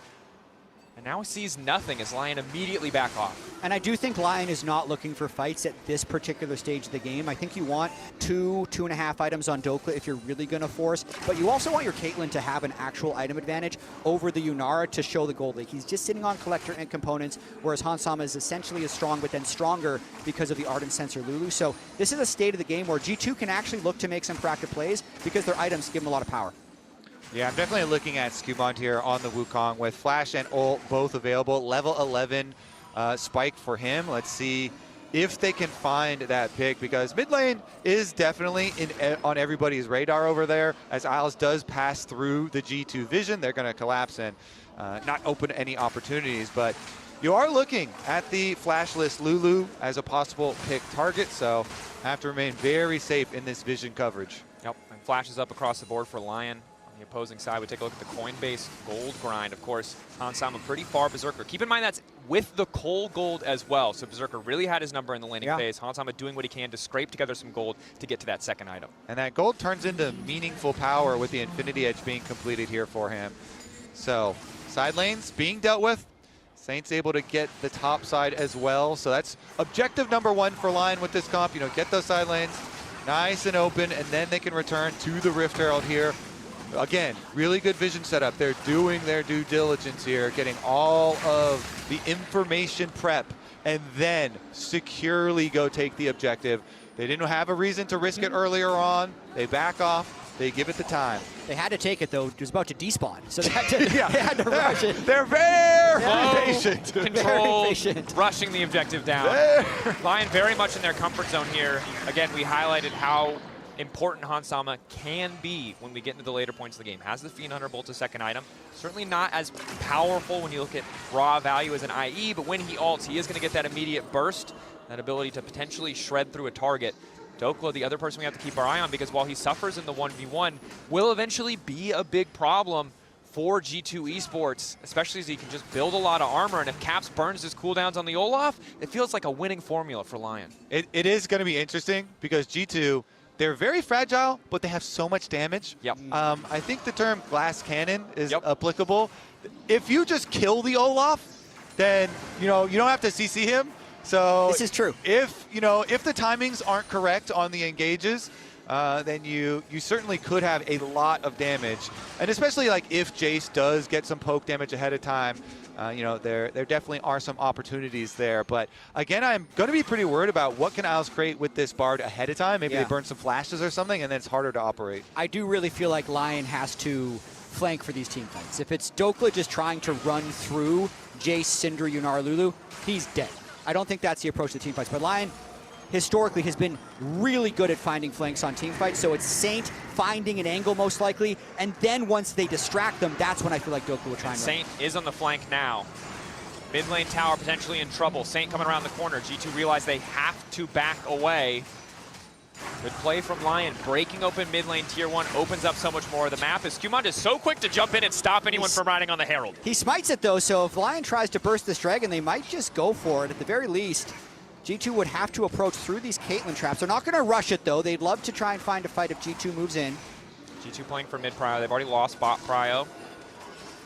So trying to take control of mid before they start to phase check. Ultimate going to connect on LeBron. Okay. Inspired moving in, a nice pillar to isolate Cap. Dokla, instantaneous flash over the wall. Ragnarok through the back line. They can't quite pass the DPS check, and he manages to make it out. Saint in pursuit, as is Inspired. G2 being pushed back. 4 members still standing. Support traded for jungler, but it favors LYON. Incredibly close there. Just the 1-for-1, with that starting with LeBron literally stepping on a trap, getting Bard ultimated into a trap combination. And so if you get hit with the Bard ultimate, it's guaranteed Caitlyn trap. Look, Berserker puts it down now, so there's gonna be so much damage. Pillar to separate, Inspired's gonna give him a bite, and they think, probably gonna be able to finish that kill, but he survives, and then the counter on the other side. I'm really shocked that LeBron was able to win, but it's because the counter engage there by Skewmont, who ends up giving his life, just pulled the attention of the fight to him. They end up with a 1-for-1 Dracos. The dragon taken beforehand for LYON. It's a good spot to be in. Realm up to the top side. They're No not flash satisfied now. with a 1-for-1. Cap's now in trouble. Tries to get away. The magical journey is there. Wants to get some damage down before he drops. G2 now feel like they have to make this play happen. Skewmon thinks better of it. Starts to back away, but it might be too late. LYON pushing in this top wave, poised to take down the tier 2 tower. Probably just the kill onto Caps. LYON does have 5 people here, but they've used most of their crucial cooldowns. I wonder if they think about the Baron here. They have Ragnarok, they have Tempered Fate. Caitlyn is strong. It still might feel like too tall of a task, but if Lebrov gets caught, it certainly won't. Lockdown is there. Doka ready to go to the back line. He's got the Ragnarok ready to go, and he's starting to run back to the remaining members of G2. Skewmon down. Jungler out of the equation, but the low health bars likely mean LYON cannot start the Baron. Another successful hit there for LYON. They pick another kill. The first one onto Caps. He had to flash because Skewmon in the fight had focused him, had Trundle pillared and gotten the flash early. They get that pick. They turn to one more inside the jungle. Slowly but surely, they're adding little bits of extra gold to their coffers. Yeah, LYON throwing lots of jabs here. You can see, knowing that he's flashless, they get Lebrov. But Skewmon finds a good angle. It's just no one is there to follow up. Caps was dead, so they didn't have that last bit of damage to cut through either Isles or Dokla. Then they have to retreat afterwards.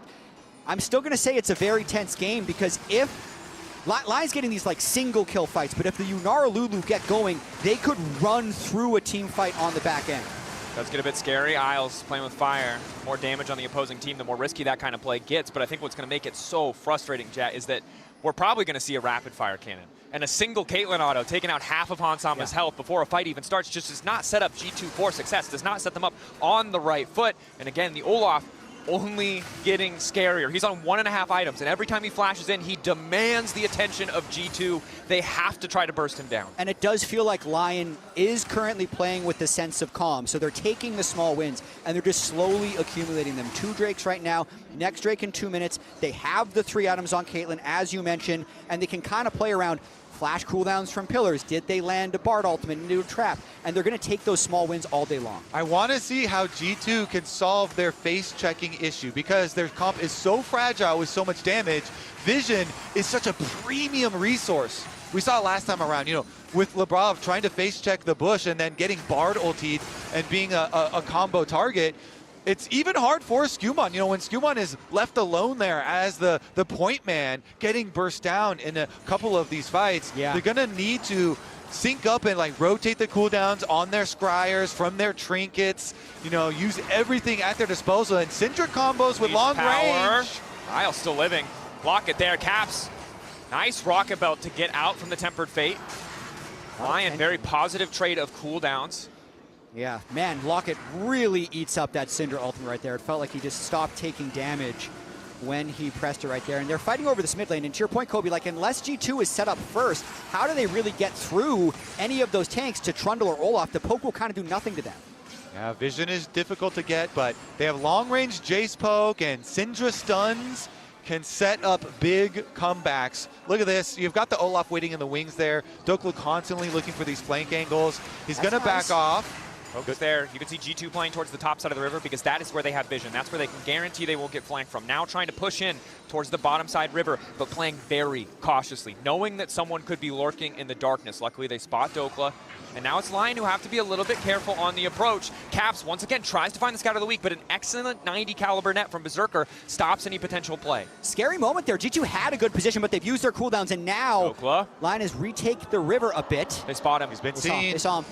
They know they have to mark the flanker, but can they kill him? Dokla waiting for Broken Blade, now ulting, looking for the Ragnarok. Broken Blade running for his life. Is he going to be fast enough? Skewmon also backing away, down a level. Dokla creating so much space. Yeah, and the rest of LYON, you can see them leaking from the mid lane. They're like, we will support you. And Dokla keeps his ult up by continually auto-attacking there. He fights off Skewmon as well. Got a decent amount of damage done. Olaf ultimate will be down though, which is a big, big tool. Let's see about this. Yeah, looks like G2 are going to seed the dragon and wait. They have to give it. You can see the poke that Berserker can get down. They basically, Broken Blade was completely chunked out and burned his flash, so they have to concede the Drake after Dokla just takes on 2. Such a good position for LYON to be in. Only need Inspired to focus the Drake. The rest of them can fight for space around the Baron, and now it's Lebrov who's instantaneously forced to flash, but now he's got nothing for the Tempered Fate. G2 going to do what they can to try to peel him away, but Berserker is so damn strong! Bard ult into Caitlyn, trap into headshot, and that's another pick. That's another kill. G2, they constantly have to respect Bard ultis and Realm Warps, and now the Baron. Jace is going to TP in. I feel like they're going to have to try and stop this. Isles doing what he can to body block. Tempered Journey. Skewmon ready to move in. Cyclone there. Can he win the 50-50? LYON aren't going to give him the angle. Backing off at 3K. LYON holding the Baron. Isles getting lower. Berserker waiting over the wall, ready to go.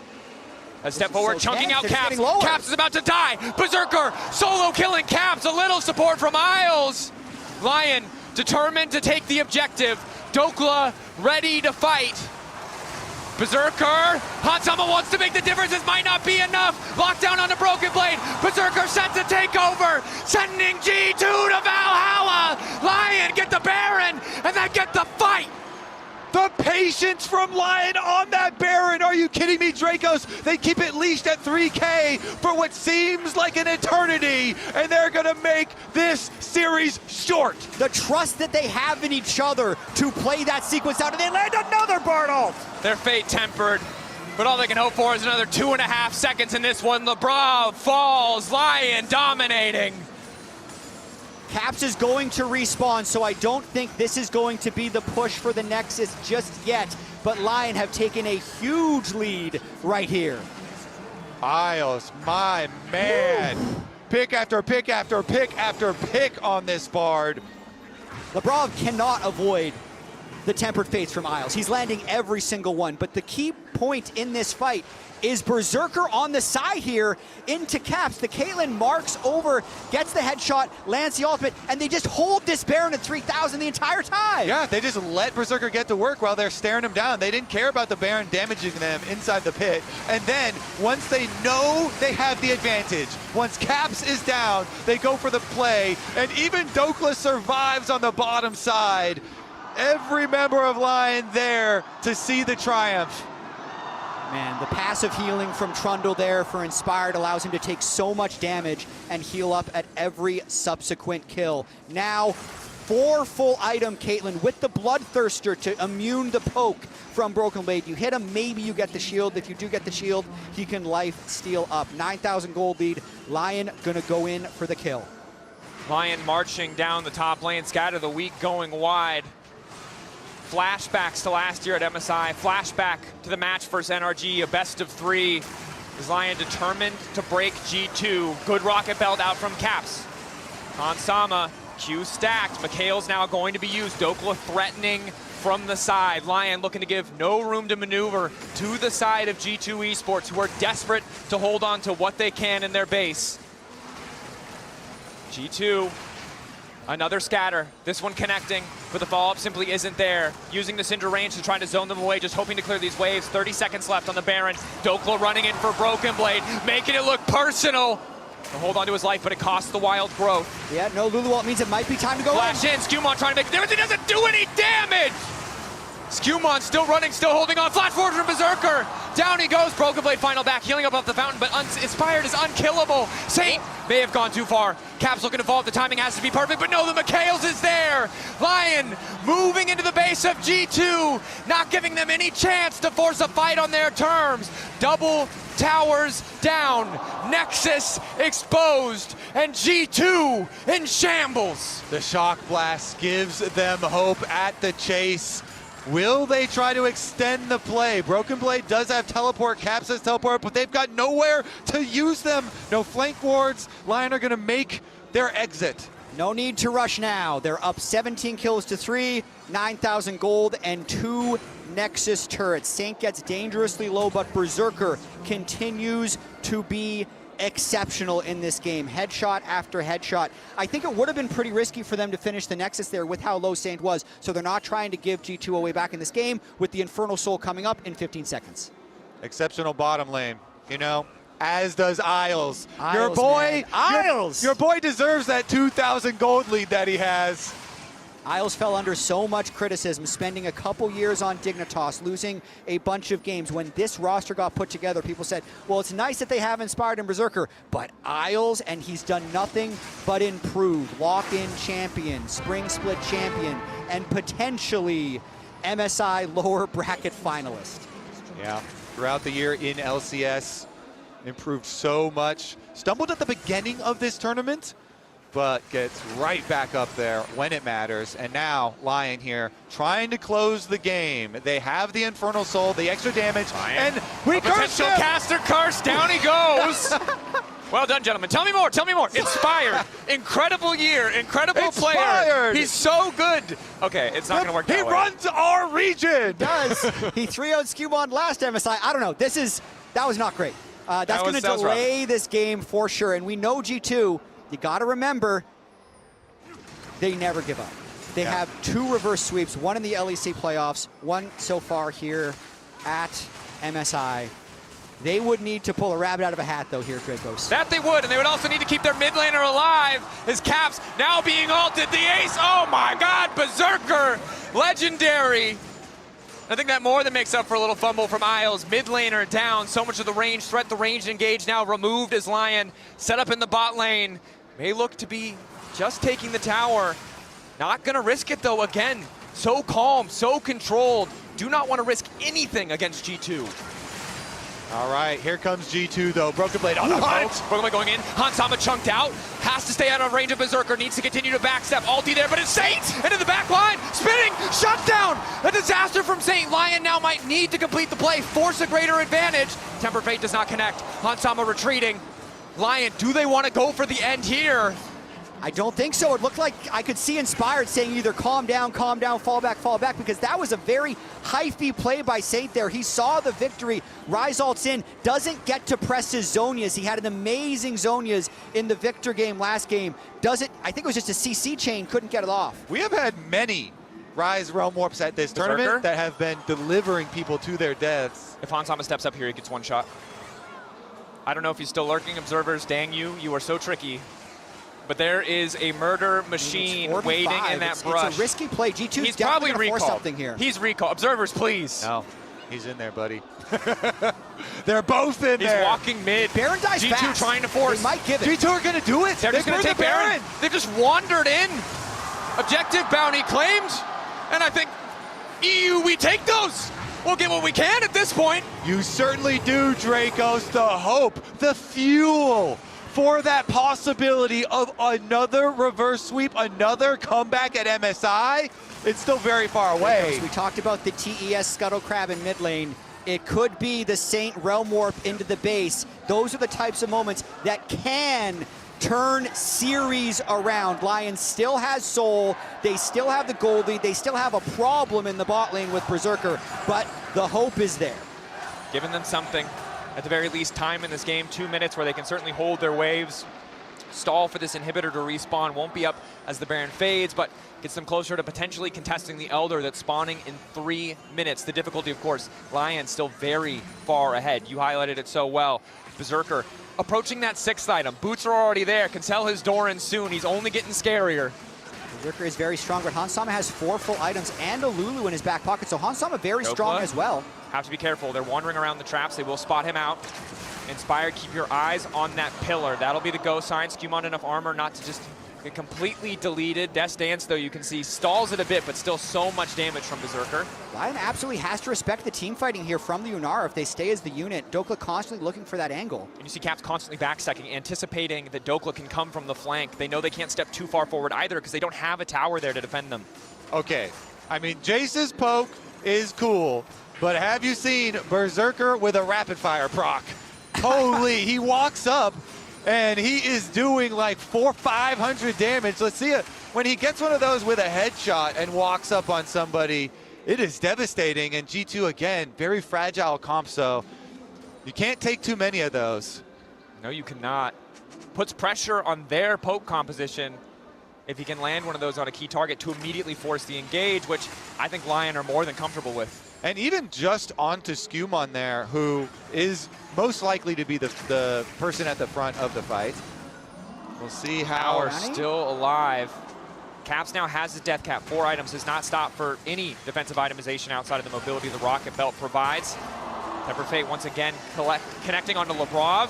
No follow-up there. Caps poking over the wall, chunking out Isles. Stops the engage from LYON critically. Big damage. LYON really careful not to overcommit like they did in the base earlier. So, I mean, the game is telling us objective bounties are still up, so the LYON is quite ahead, but you can see G2 is playing extremely well around this mid-wave to keep the pressure up.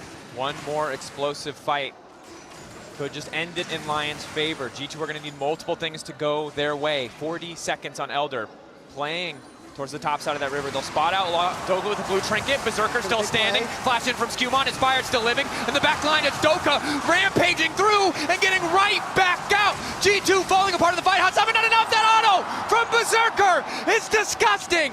Relmore forward to ensure Broken Blade has no room to return to his own base. Berserker is too damn good. Inspired dancing on the graves of Europe. Top lane toppled. G2 have collapsed, and Europe has been gapped by North America. LYON taking their time, making it look damn good as they sweep G2 out of this tournament. Inspired dancing and waving. Sending Europe home. A lot of beef, I think, for Inspired against G2 has talked openly about how he'd want to play against Caps, but sends him home from MSI 2 years in a row with 2 sweeps. And it's just a reminder that no matter how good or how bad the previous series either of these teams played, one team can just show up on the day and make all the difference. I think every single role, it felt like there was a tangible gap between these two teams, which after that T1 series, people may not have anticipated, but the NA faithful well and truly rewarded an incredible performance from LYON. This team is playing with so much confidence, and Inspired has full swagger right now. He is trying to turn himself into the biggest possible villain, but he is just continuing to win. He's hushing the crowd. He's planning the games, the well-laid plans here, and the well-executed plans from LYON on top of it. G2, a sad goodbye. We'll hold on to the series against T1, but this was not the exit that they were looking for. That's enough from us here at the caster desk. Let's send it over to the analysts to talk about this clean 3-0 from LYON. I've got two words. Go Let's go! Go ahead. Oh my God, they played so well today. It was really, really fun to watch. I mean, hats off to G2. They are a great opponent. Obviously today, not their day. I don't want to, punch down, but oh, you can. I feel like LYON I'd rather celebrate LYON. I feel like they played so well. Yeah. And I'm so impressed with the individuals stepping up here at the big moments. Isles had an incredible series. I think that was one of the big shockers is coming into this. People had said, Labrov, myself included, played insane against T1, but Isles was having more of an impact, and LYON's preparation, I think, was stellar. They were able to set up matchups where Isles could really thrive in the bot lane. Ezreal Karma, Caitlyn Bard, Dokla was such a big playmaker, and that man on your screen. Once again, he does it. 2 years in a row against G2. 2 sweeps. It is Inspired once again. Not the same teammate standing by his side, but he keeps on beating us all the time. I have no words for how good this guy is and for how good he is at helping his team shine, because I feel like every LYON member today had something to show. You've talked about Isles. Honestly, props to them because they kept on ramping up throughout the entire tournament. Sure, G2 didn't show up, but this LYON team has been amazing. Yeah, and I think you saw what makes Inspired so formidable in every single game, right? Like game 1, he played super patient. They dragged out the pace of the game. He wasn't really on the map early. Next game, adjusts, is super, super active on the map. Game 3, he's doing an insane wraparound gank, super early bot lane. He adjusted every single time based on where the lane state was, where their compositions were, and we see this all the time. This happens every playoff run that he's in. He always adjusts so well to his opponents. It does feel like every single member just outperformed G2 though. Like, it did not matter what part of the map I looked at. Dokla was getting advantages in top lane. Berserkers, Ezreal and Caitlyn was popping off. Isles was outperforming Labrov. And the mid jungle was just significantly stronger. Like, even Caps versus Saint. Saint on that Silas in game 1 ripped through G2. And that was the focus here today. Like, there is no excuse for G2. They were outclassed at every single step.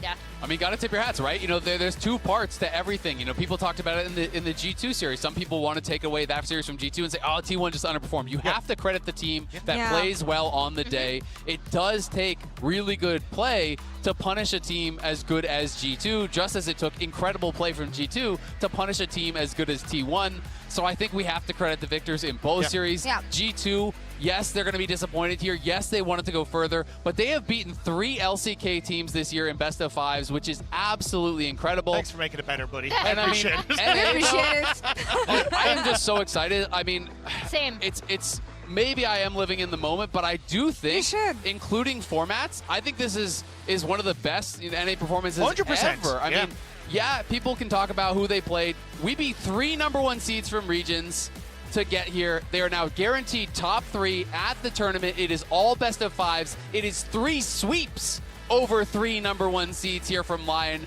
It was a competitive series against BLG. Yeah, we did lose, but wow. It's a great day for North America here today as LYON advances its top 3, and we have Inspired on stage with Jason for the Verizon postgame interview. 승리를 가져온 라이온의 인스파이어 선수 모셨습니다. 생일 축하드립니다. Congratulations. Thank you. Please give it up for Inspired.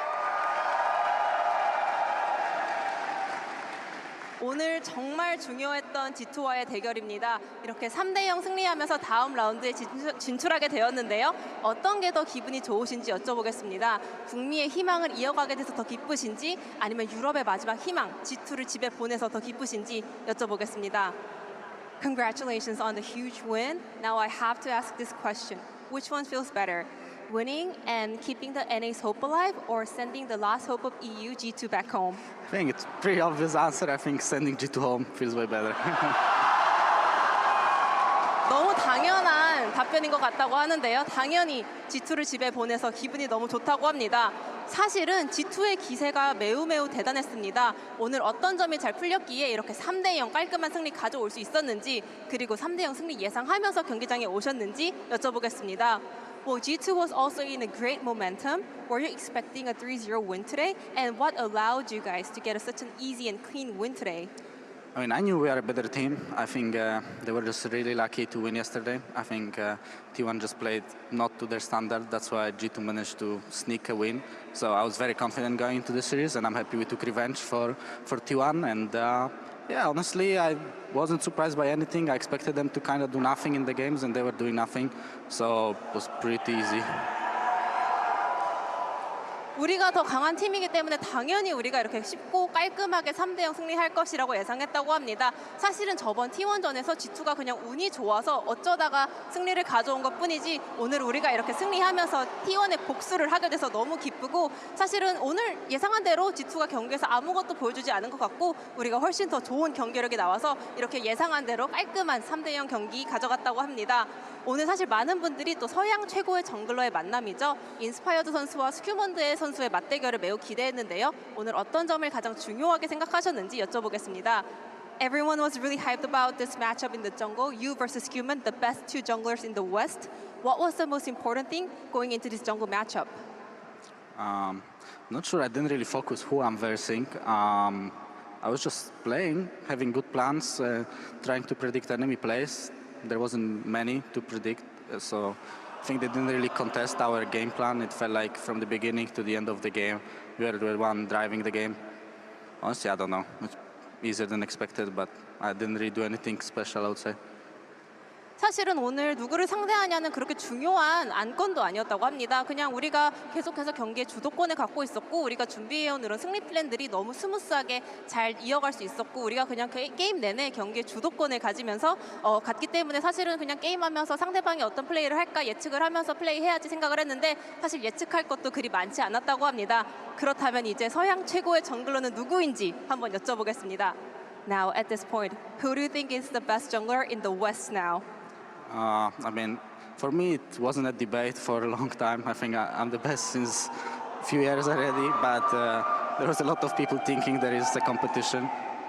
So yeah, I'm happy that I showed today that the competition is far away.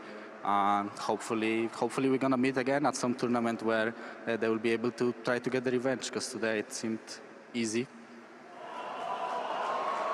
사실은 몇 년 동안 나에게는 그렇게 논쟁거리도 아니었다고 하는데요. 언제나 내가 서양 최고의 정글러다라는 생각을 가지고 있었고 오늘 이렇게 다시 한번 경기로 너무 쉽게 증명할 수 있어서 좋았다고 합니다.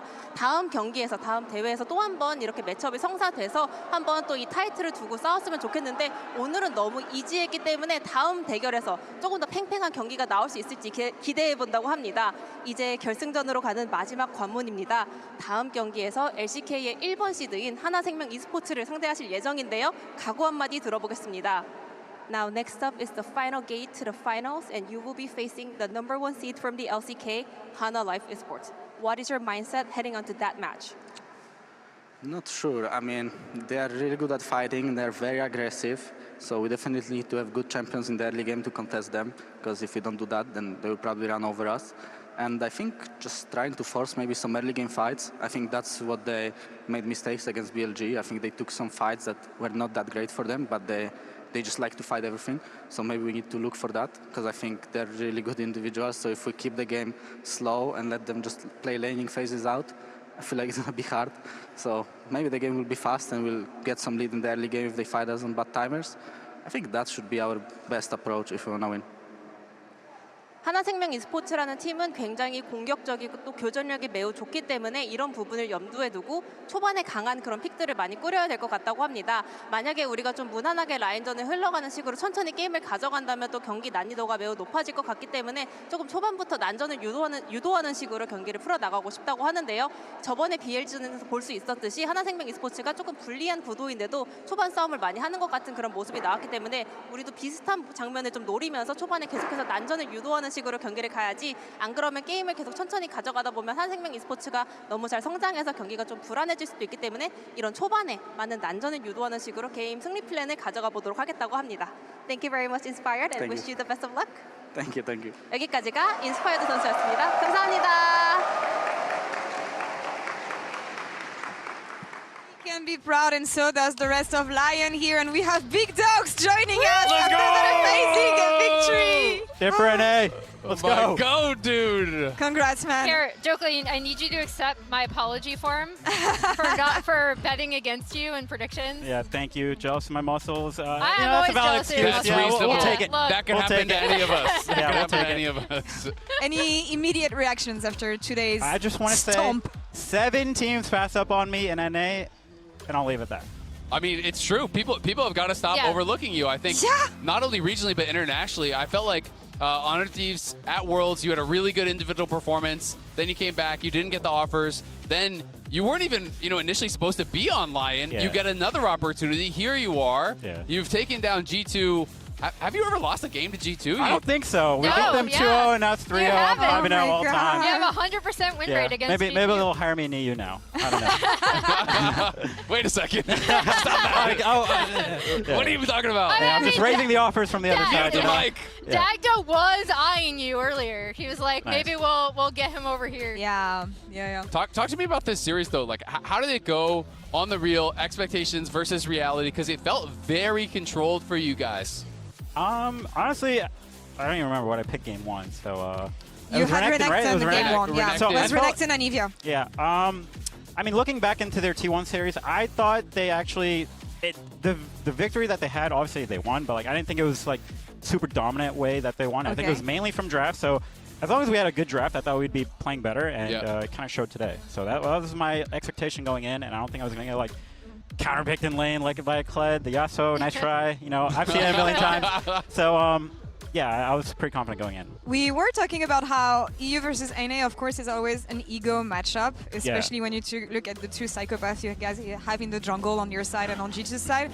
You played so methodical, controlled the entire series. How hard was it to fight those urges, maybe to prove a point, play in their face? I mean, it was hard for Sane in that end sequence. This guy's trying to just realm war? Yeah, and he wanted me to go into it as well. I'm like, bro, I'm 1 HP. Anyways, it was a little hard once we felt the victory right there in Game 3. Yeah. But before that, I think we were pretty focused for the most part. I mean, that's just how we play. That's just the inspired CEO style of playing the game. So, yeah, we all were, you know, really comfortable given just playing slow, trading objectives when we think we can't fight. So it was like a normal game for us. Yeah, it felt like the only 2 times watching you guys that you looked a little bit nervous was right before the series ended and then at the start of Game 1. It felt like both teams looked a little bit nervous at the start of Game 1. I remember this first Dragon fight where, you know, Inspire misses W Flash, Hans shoots an Ash Arrow, he misses, Saint steals it, he misses. It was kind of like, okay, everyone's like, settle down a little bit. You could see the heart's pounding a bit. How crazy was it, though, in those final moments? Because you guys got this massive lead, and you have Soul, and you're up 6K, and then, okay, Oz gets picked, and then we have the Realm Warp incident. Were you guys sweating a little bit? I mean, not really, because I felt like late game we just win. Because our Caitlyn, we still had Soul at that point, and our Caitlyn's just going to slowly chip them over time. So, and we have Trundle Pillar against like relatively no mobility carries, and we found a good angle on Syndra, and after that the fight was just wrapped. So it was mainly like, yeah, we threw, but we were still confident that, you know, if we just fight how we want to and don't realm alt forward or don't do something really stupid, then it should be fine for us.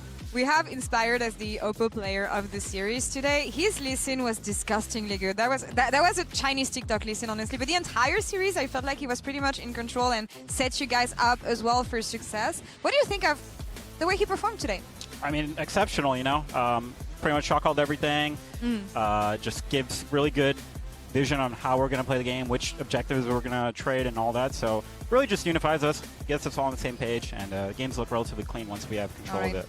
For what it's worth, I think if Inspired didn't play quite so well, I think you actually would have won player of the series. I thought you were going kind of crazy. Yeah, we had the 2 of you, honestly. Oh, nice. It was a close call. It was between the 2 of you.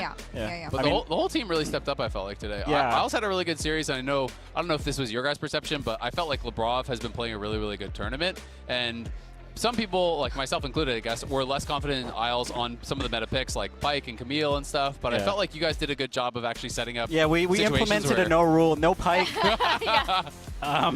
No, I'm not going to say more, but we don't have player of the series, but we have a Riftbound pack for you. Oh, nice. So yeah, there you go. Amazing. I hope I get a good pull. Go crazy if you want. I actually learned Riftbound the other day here. Oh, there you go. Right now if you want. You can do it right now if you want. No, it's too much pressure. You're going to save it. You brought up bot lane, though, because I thought it was interesting that it almost, I mean, Hans did go the Ziggs, but it almost seemed like a gentleman's agreement where teams were going to just focus on having more of like a 2v2. Was that something that you thought about in your prep going up against G2 specifically, or just something that happened on the day? I just focus on my lane, honestly. It's like, yeah, bot lane, whatever you want to draft, just make sure you pick champs that can match your roam to top or something.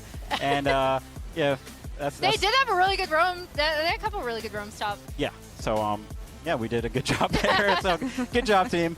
Yeah. So congrats, you smurfed it, but now you have HLE. Yeah. How are you feeling? Yeah, so we fluked our way to top 3. We played fraudulent teams the whole time. And now we play the big boss. I mean, Hanwha Life is obviously a very dominant team. They made G2 look extremely silly. So, yeah, it's going to be hard. And but we'll take the challenge, you know. Thoughts on Zeus up there in the top lane? Yeah, he's pretty good, you know. He's really good, even. So it's going to be hard for sure. I don't think his Jace is going to miss as many Qs in lane. I don't think we're going to give him Jace, but you know. What do you think is the hardest thing when facing off against a team like Hanwha? What do you guys have to be careful about? I mean, their laning is just so oppressive. You know, if they have really strong laners, and it's really easy for them to snowball once they have like a winning position in their lane. So just try to, you know, hold on for dear life, and don't get gapped too much, and then maybe we can make something happen. Or Doko magic in the team fight. Yeah. Let's see. Buddy, you gotta sell us. Delusion is the first step to belief, my friend. This sounds too much like the vlog from this morning. I'm excited for tomorrow's vlog. The right vlog. to get expletive deleted by Hanwha Life Esports. Yeah, exactly. So those are my thoughts going into it. I mean, obviously, it's you know, no! It's a good opportunity. It's a good opportunity, I will say, just to play against the best teams in the world on the stage, and think how cool it would be. And think how cool it would be if we win. It's only 3 games, buddy. That's it. It's 3 more only nexuses. 3 nexuses. 3 more nexuses, one way or another. Yep. Either 3-0 or 3. 0 one way or another. Yeah. It's gonna be a banger either way. Hopefully Yeah. it goes your way and you Yep. guys can get something out of this. But for now, I'm gonna, you know what? I'm gonna let you think about this one. That's the story for tomorrow. But for now, LYON qualifying means that we have to say goodbye to G2, and Shox is standing by backstage with Broken Blade in the Verizon post-game interview. Hi, Mom. Hi, Dad. Broken Blade, it's the end of the road here. 4-2 at MSI, and I think not many European fans had seen it coming like this. So what went wrong? I mean, today a lot of things went wrong. Obviously, I think we played a very unnatural League of Legends today. This was definitely not the G2 way, and I think they definitely played the LYON way. There's nothing really I can say. I think they just played a lot better than us today, and they earned the victory. And for us, we will have to go back and think what we can do better for next time. Yeah, you said it there. I feel like we didn't see the G2 that we've even seen this tournament. The amount of the resilience and the calm to come back in these games versus T1, in the series versus TES. So why do you think you couldn't activate that G2 today? I mean, I think it's something that we are working on, because it also does happen in the regular season where we drop our momentum a little bit. I think this is something I think we've gotten better at. Our resilience in the team and like how we handle like unpredictable games, basically, I think is something that we want to just get like a lot better at. And I think today just was a challenge that we couldn't overcome. I think they played very good, very unpredictable. They did some weird stuff that we couldn't answer very well, and their team fought better, and it was very hard today. Yeah. What do you take away from the totality of this tournament, and perhaps also the earlier part of the year where you did get some results that you worked really hard for and that were really big for you guys as a team? How do you take the correct things from that, knowing that your schedule is going to be crazy from now on? I mean, for us, I mean, we know that our peak is very high, and we need to work on being more consistently getting those performances out of each other. And I think, yeah, I mean, we've shown a lot already that we can beat a lot of strong teams, but we can also lose to teams that are perceived weaker. So for us, again, we need to be a bit more consistent on the team play side. Other than that, I think I would say the tournament was a success in the grand scheme of things. Obviously, we wanted to push harder. We wanted to obviously win, and it was looking very winnable from the last series. That gave us a lot of hope and morale, and obviously we are very upset. And I mean, we didn't want to go out this way. At least we wanted to make it very competitive. So I'm also sorry for every European fan who was watching and cheering for us, which is definitely a bit devastating. Yeah, we support you no matter what. You all know that. Can I get a word from you about LYON versus HLE tomorrow? Because as you said, paying the respects to how well they have played today. If they show up like this tomorrow, right? How competitive do you think that can be? For me, I think it will depend on how HLE will perform on the day, because I'm a bit biased here, but they did stomp us very hard, so they would definitely have to perform very, very well. And I think HLE will have to underperform, because I think HLE is a very, very strong team. Okay. Especially on an individual level. I think all the laners and the jungler is very mechanically skilled, and they will play to outplay you. So if they get that, they get leads through that basically, and then they snowball that very well. As for LYON, I do think they got leads even against the good teams. Yeah, I can't be salty because I know we lost to them. It sucks. I mean, I would love for them to beat an Eastern team, so Yeah. they can talk back to us, you know. Exactly. Obviously, right now they can talk back to us. We lost. Yeah, you're allowed to flame us, I guess. Yeah. Until the next one. Until the next time. Yeah. Thank you, baby. Thank you very much. Very humble, very good manner from the top father here. Obviously, the road stops at top 4 here for G2, but we'll see them again. We'll see them again after first stand, after the performance they had this time around. Farewell, fought well. NA is our nemesis, but that's how it is. I'm going to say father. I can't even be mad, man. 12-1. I'm just going to say 12-1. It's pretty good. You win this one. You guys win this one. Shout out to And the Broken last Blade couple. for... Okay! Shout out to Broken Blade for doing that interview, honestly. Yeah, like, always. It's always really difficult to do those kind of interviews when you've just been, like, really shell-shocked, right? Because you heard it from him. He, like, maybe also didn't expect to lose, but certainly didn't expect to lose in this fashion, right? Like, I was thinking these two teams were a lot more evenly matched than people were saying going into this, but I did give the edge to G2, so I think regardless of the loss, this is such a stunning defeat. So for him to come out and actually talk and do an interview, like, I always appreciate when players are willing to do that. He remains one of my favorite players in the world to watch. Oh, I think he's he's fantastic in interviews. I loved him when he was in NA. I was sad when he went back to EU. And I think, you know, Broken Blade at his best is definitely electric to watch. So shout out to G2. Still a good performance, though obviously not the note they wanted to end on. Any closing thoughts on you guys tomorrow? Because today is a day for celebration. Tomorrow is going to be a day for the next celebration. surprises and upsets. Honestly, I want to say. I'm just so happy. Like, I'm really happy. Like, I'm just so happy for this team. Like, I'm surprised, but I'm pleasantly surprised.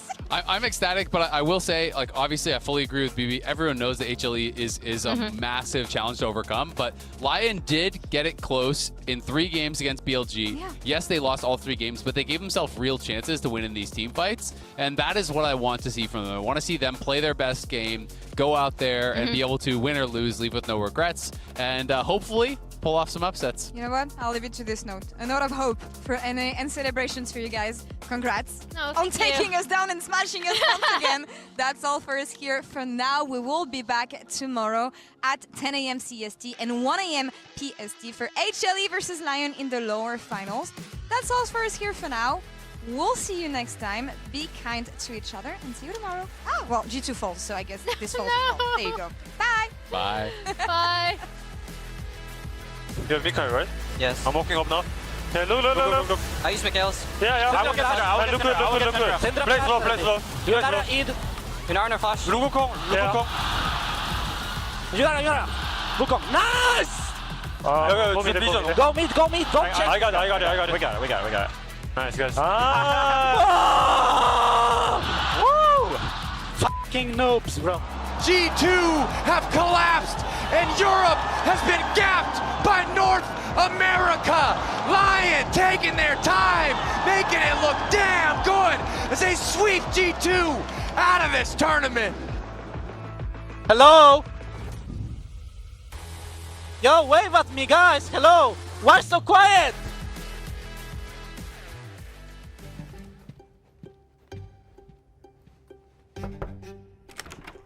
Hey, what's up, Paul? I think I figured it out, Andre. Figured what out? A way to go back. Back where? It's not where. It's when. It's all right here. I mean, we just have to figure out when. When is it, you know? Let me ask you this, Andre. What is League to you? Is it season 1? Is it season 4? Could it have been season 2 when we started having with jungle pathing? Could it be when we had Heart of Gold? It was a shell. Why was it named Heart of Gold? It could be anything that we want. I mean, I get it, Paul, but I really do think... 2 Shens in the game? Is it OG beta when there was 40 champions? Look at Lux, look at the way she used to look. It could be any of these things, Andre.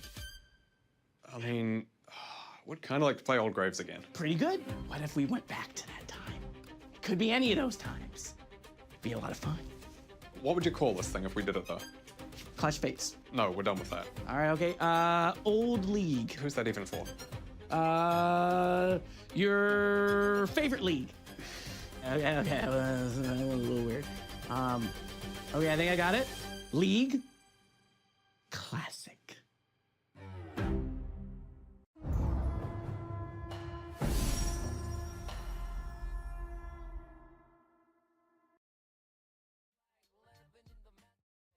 춤을 추는 객기 yelling 뿌리는 champagne Let us get funky Hey this so what you gonna do 숨 죽여야 생존 가능했던 부박 불수있는 건 오직 너만의 move 스피커를 뛰어넘는 목청의 볼륨 To the left, to the right 이끈이들은 좀 더 흔들어봐 To the left, to the right 목소리는 더 높였어 You know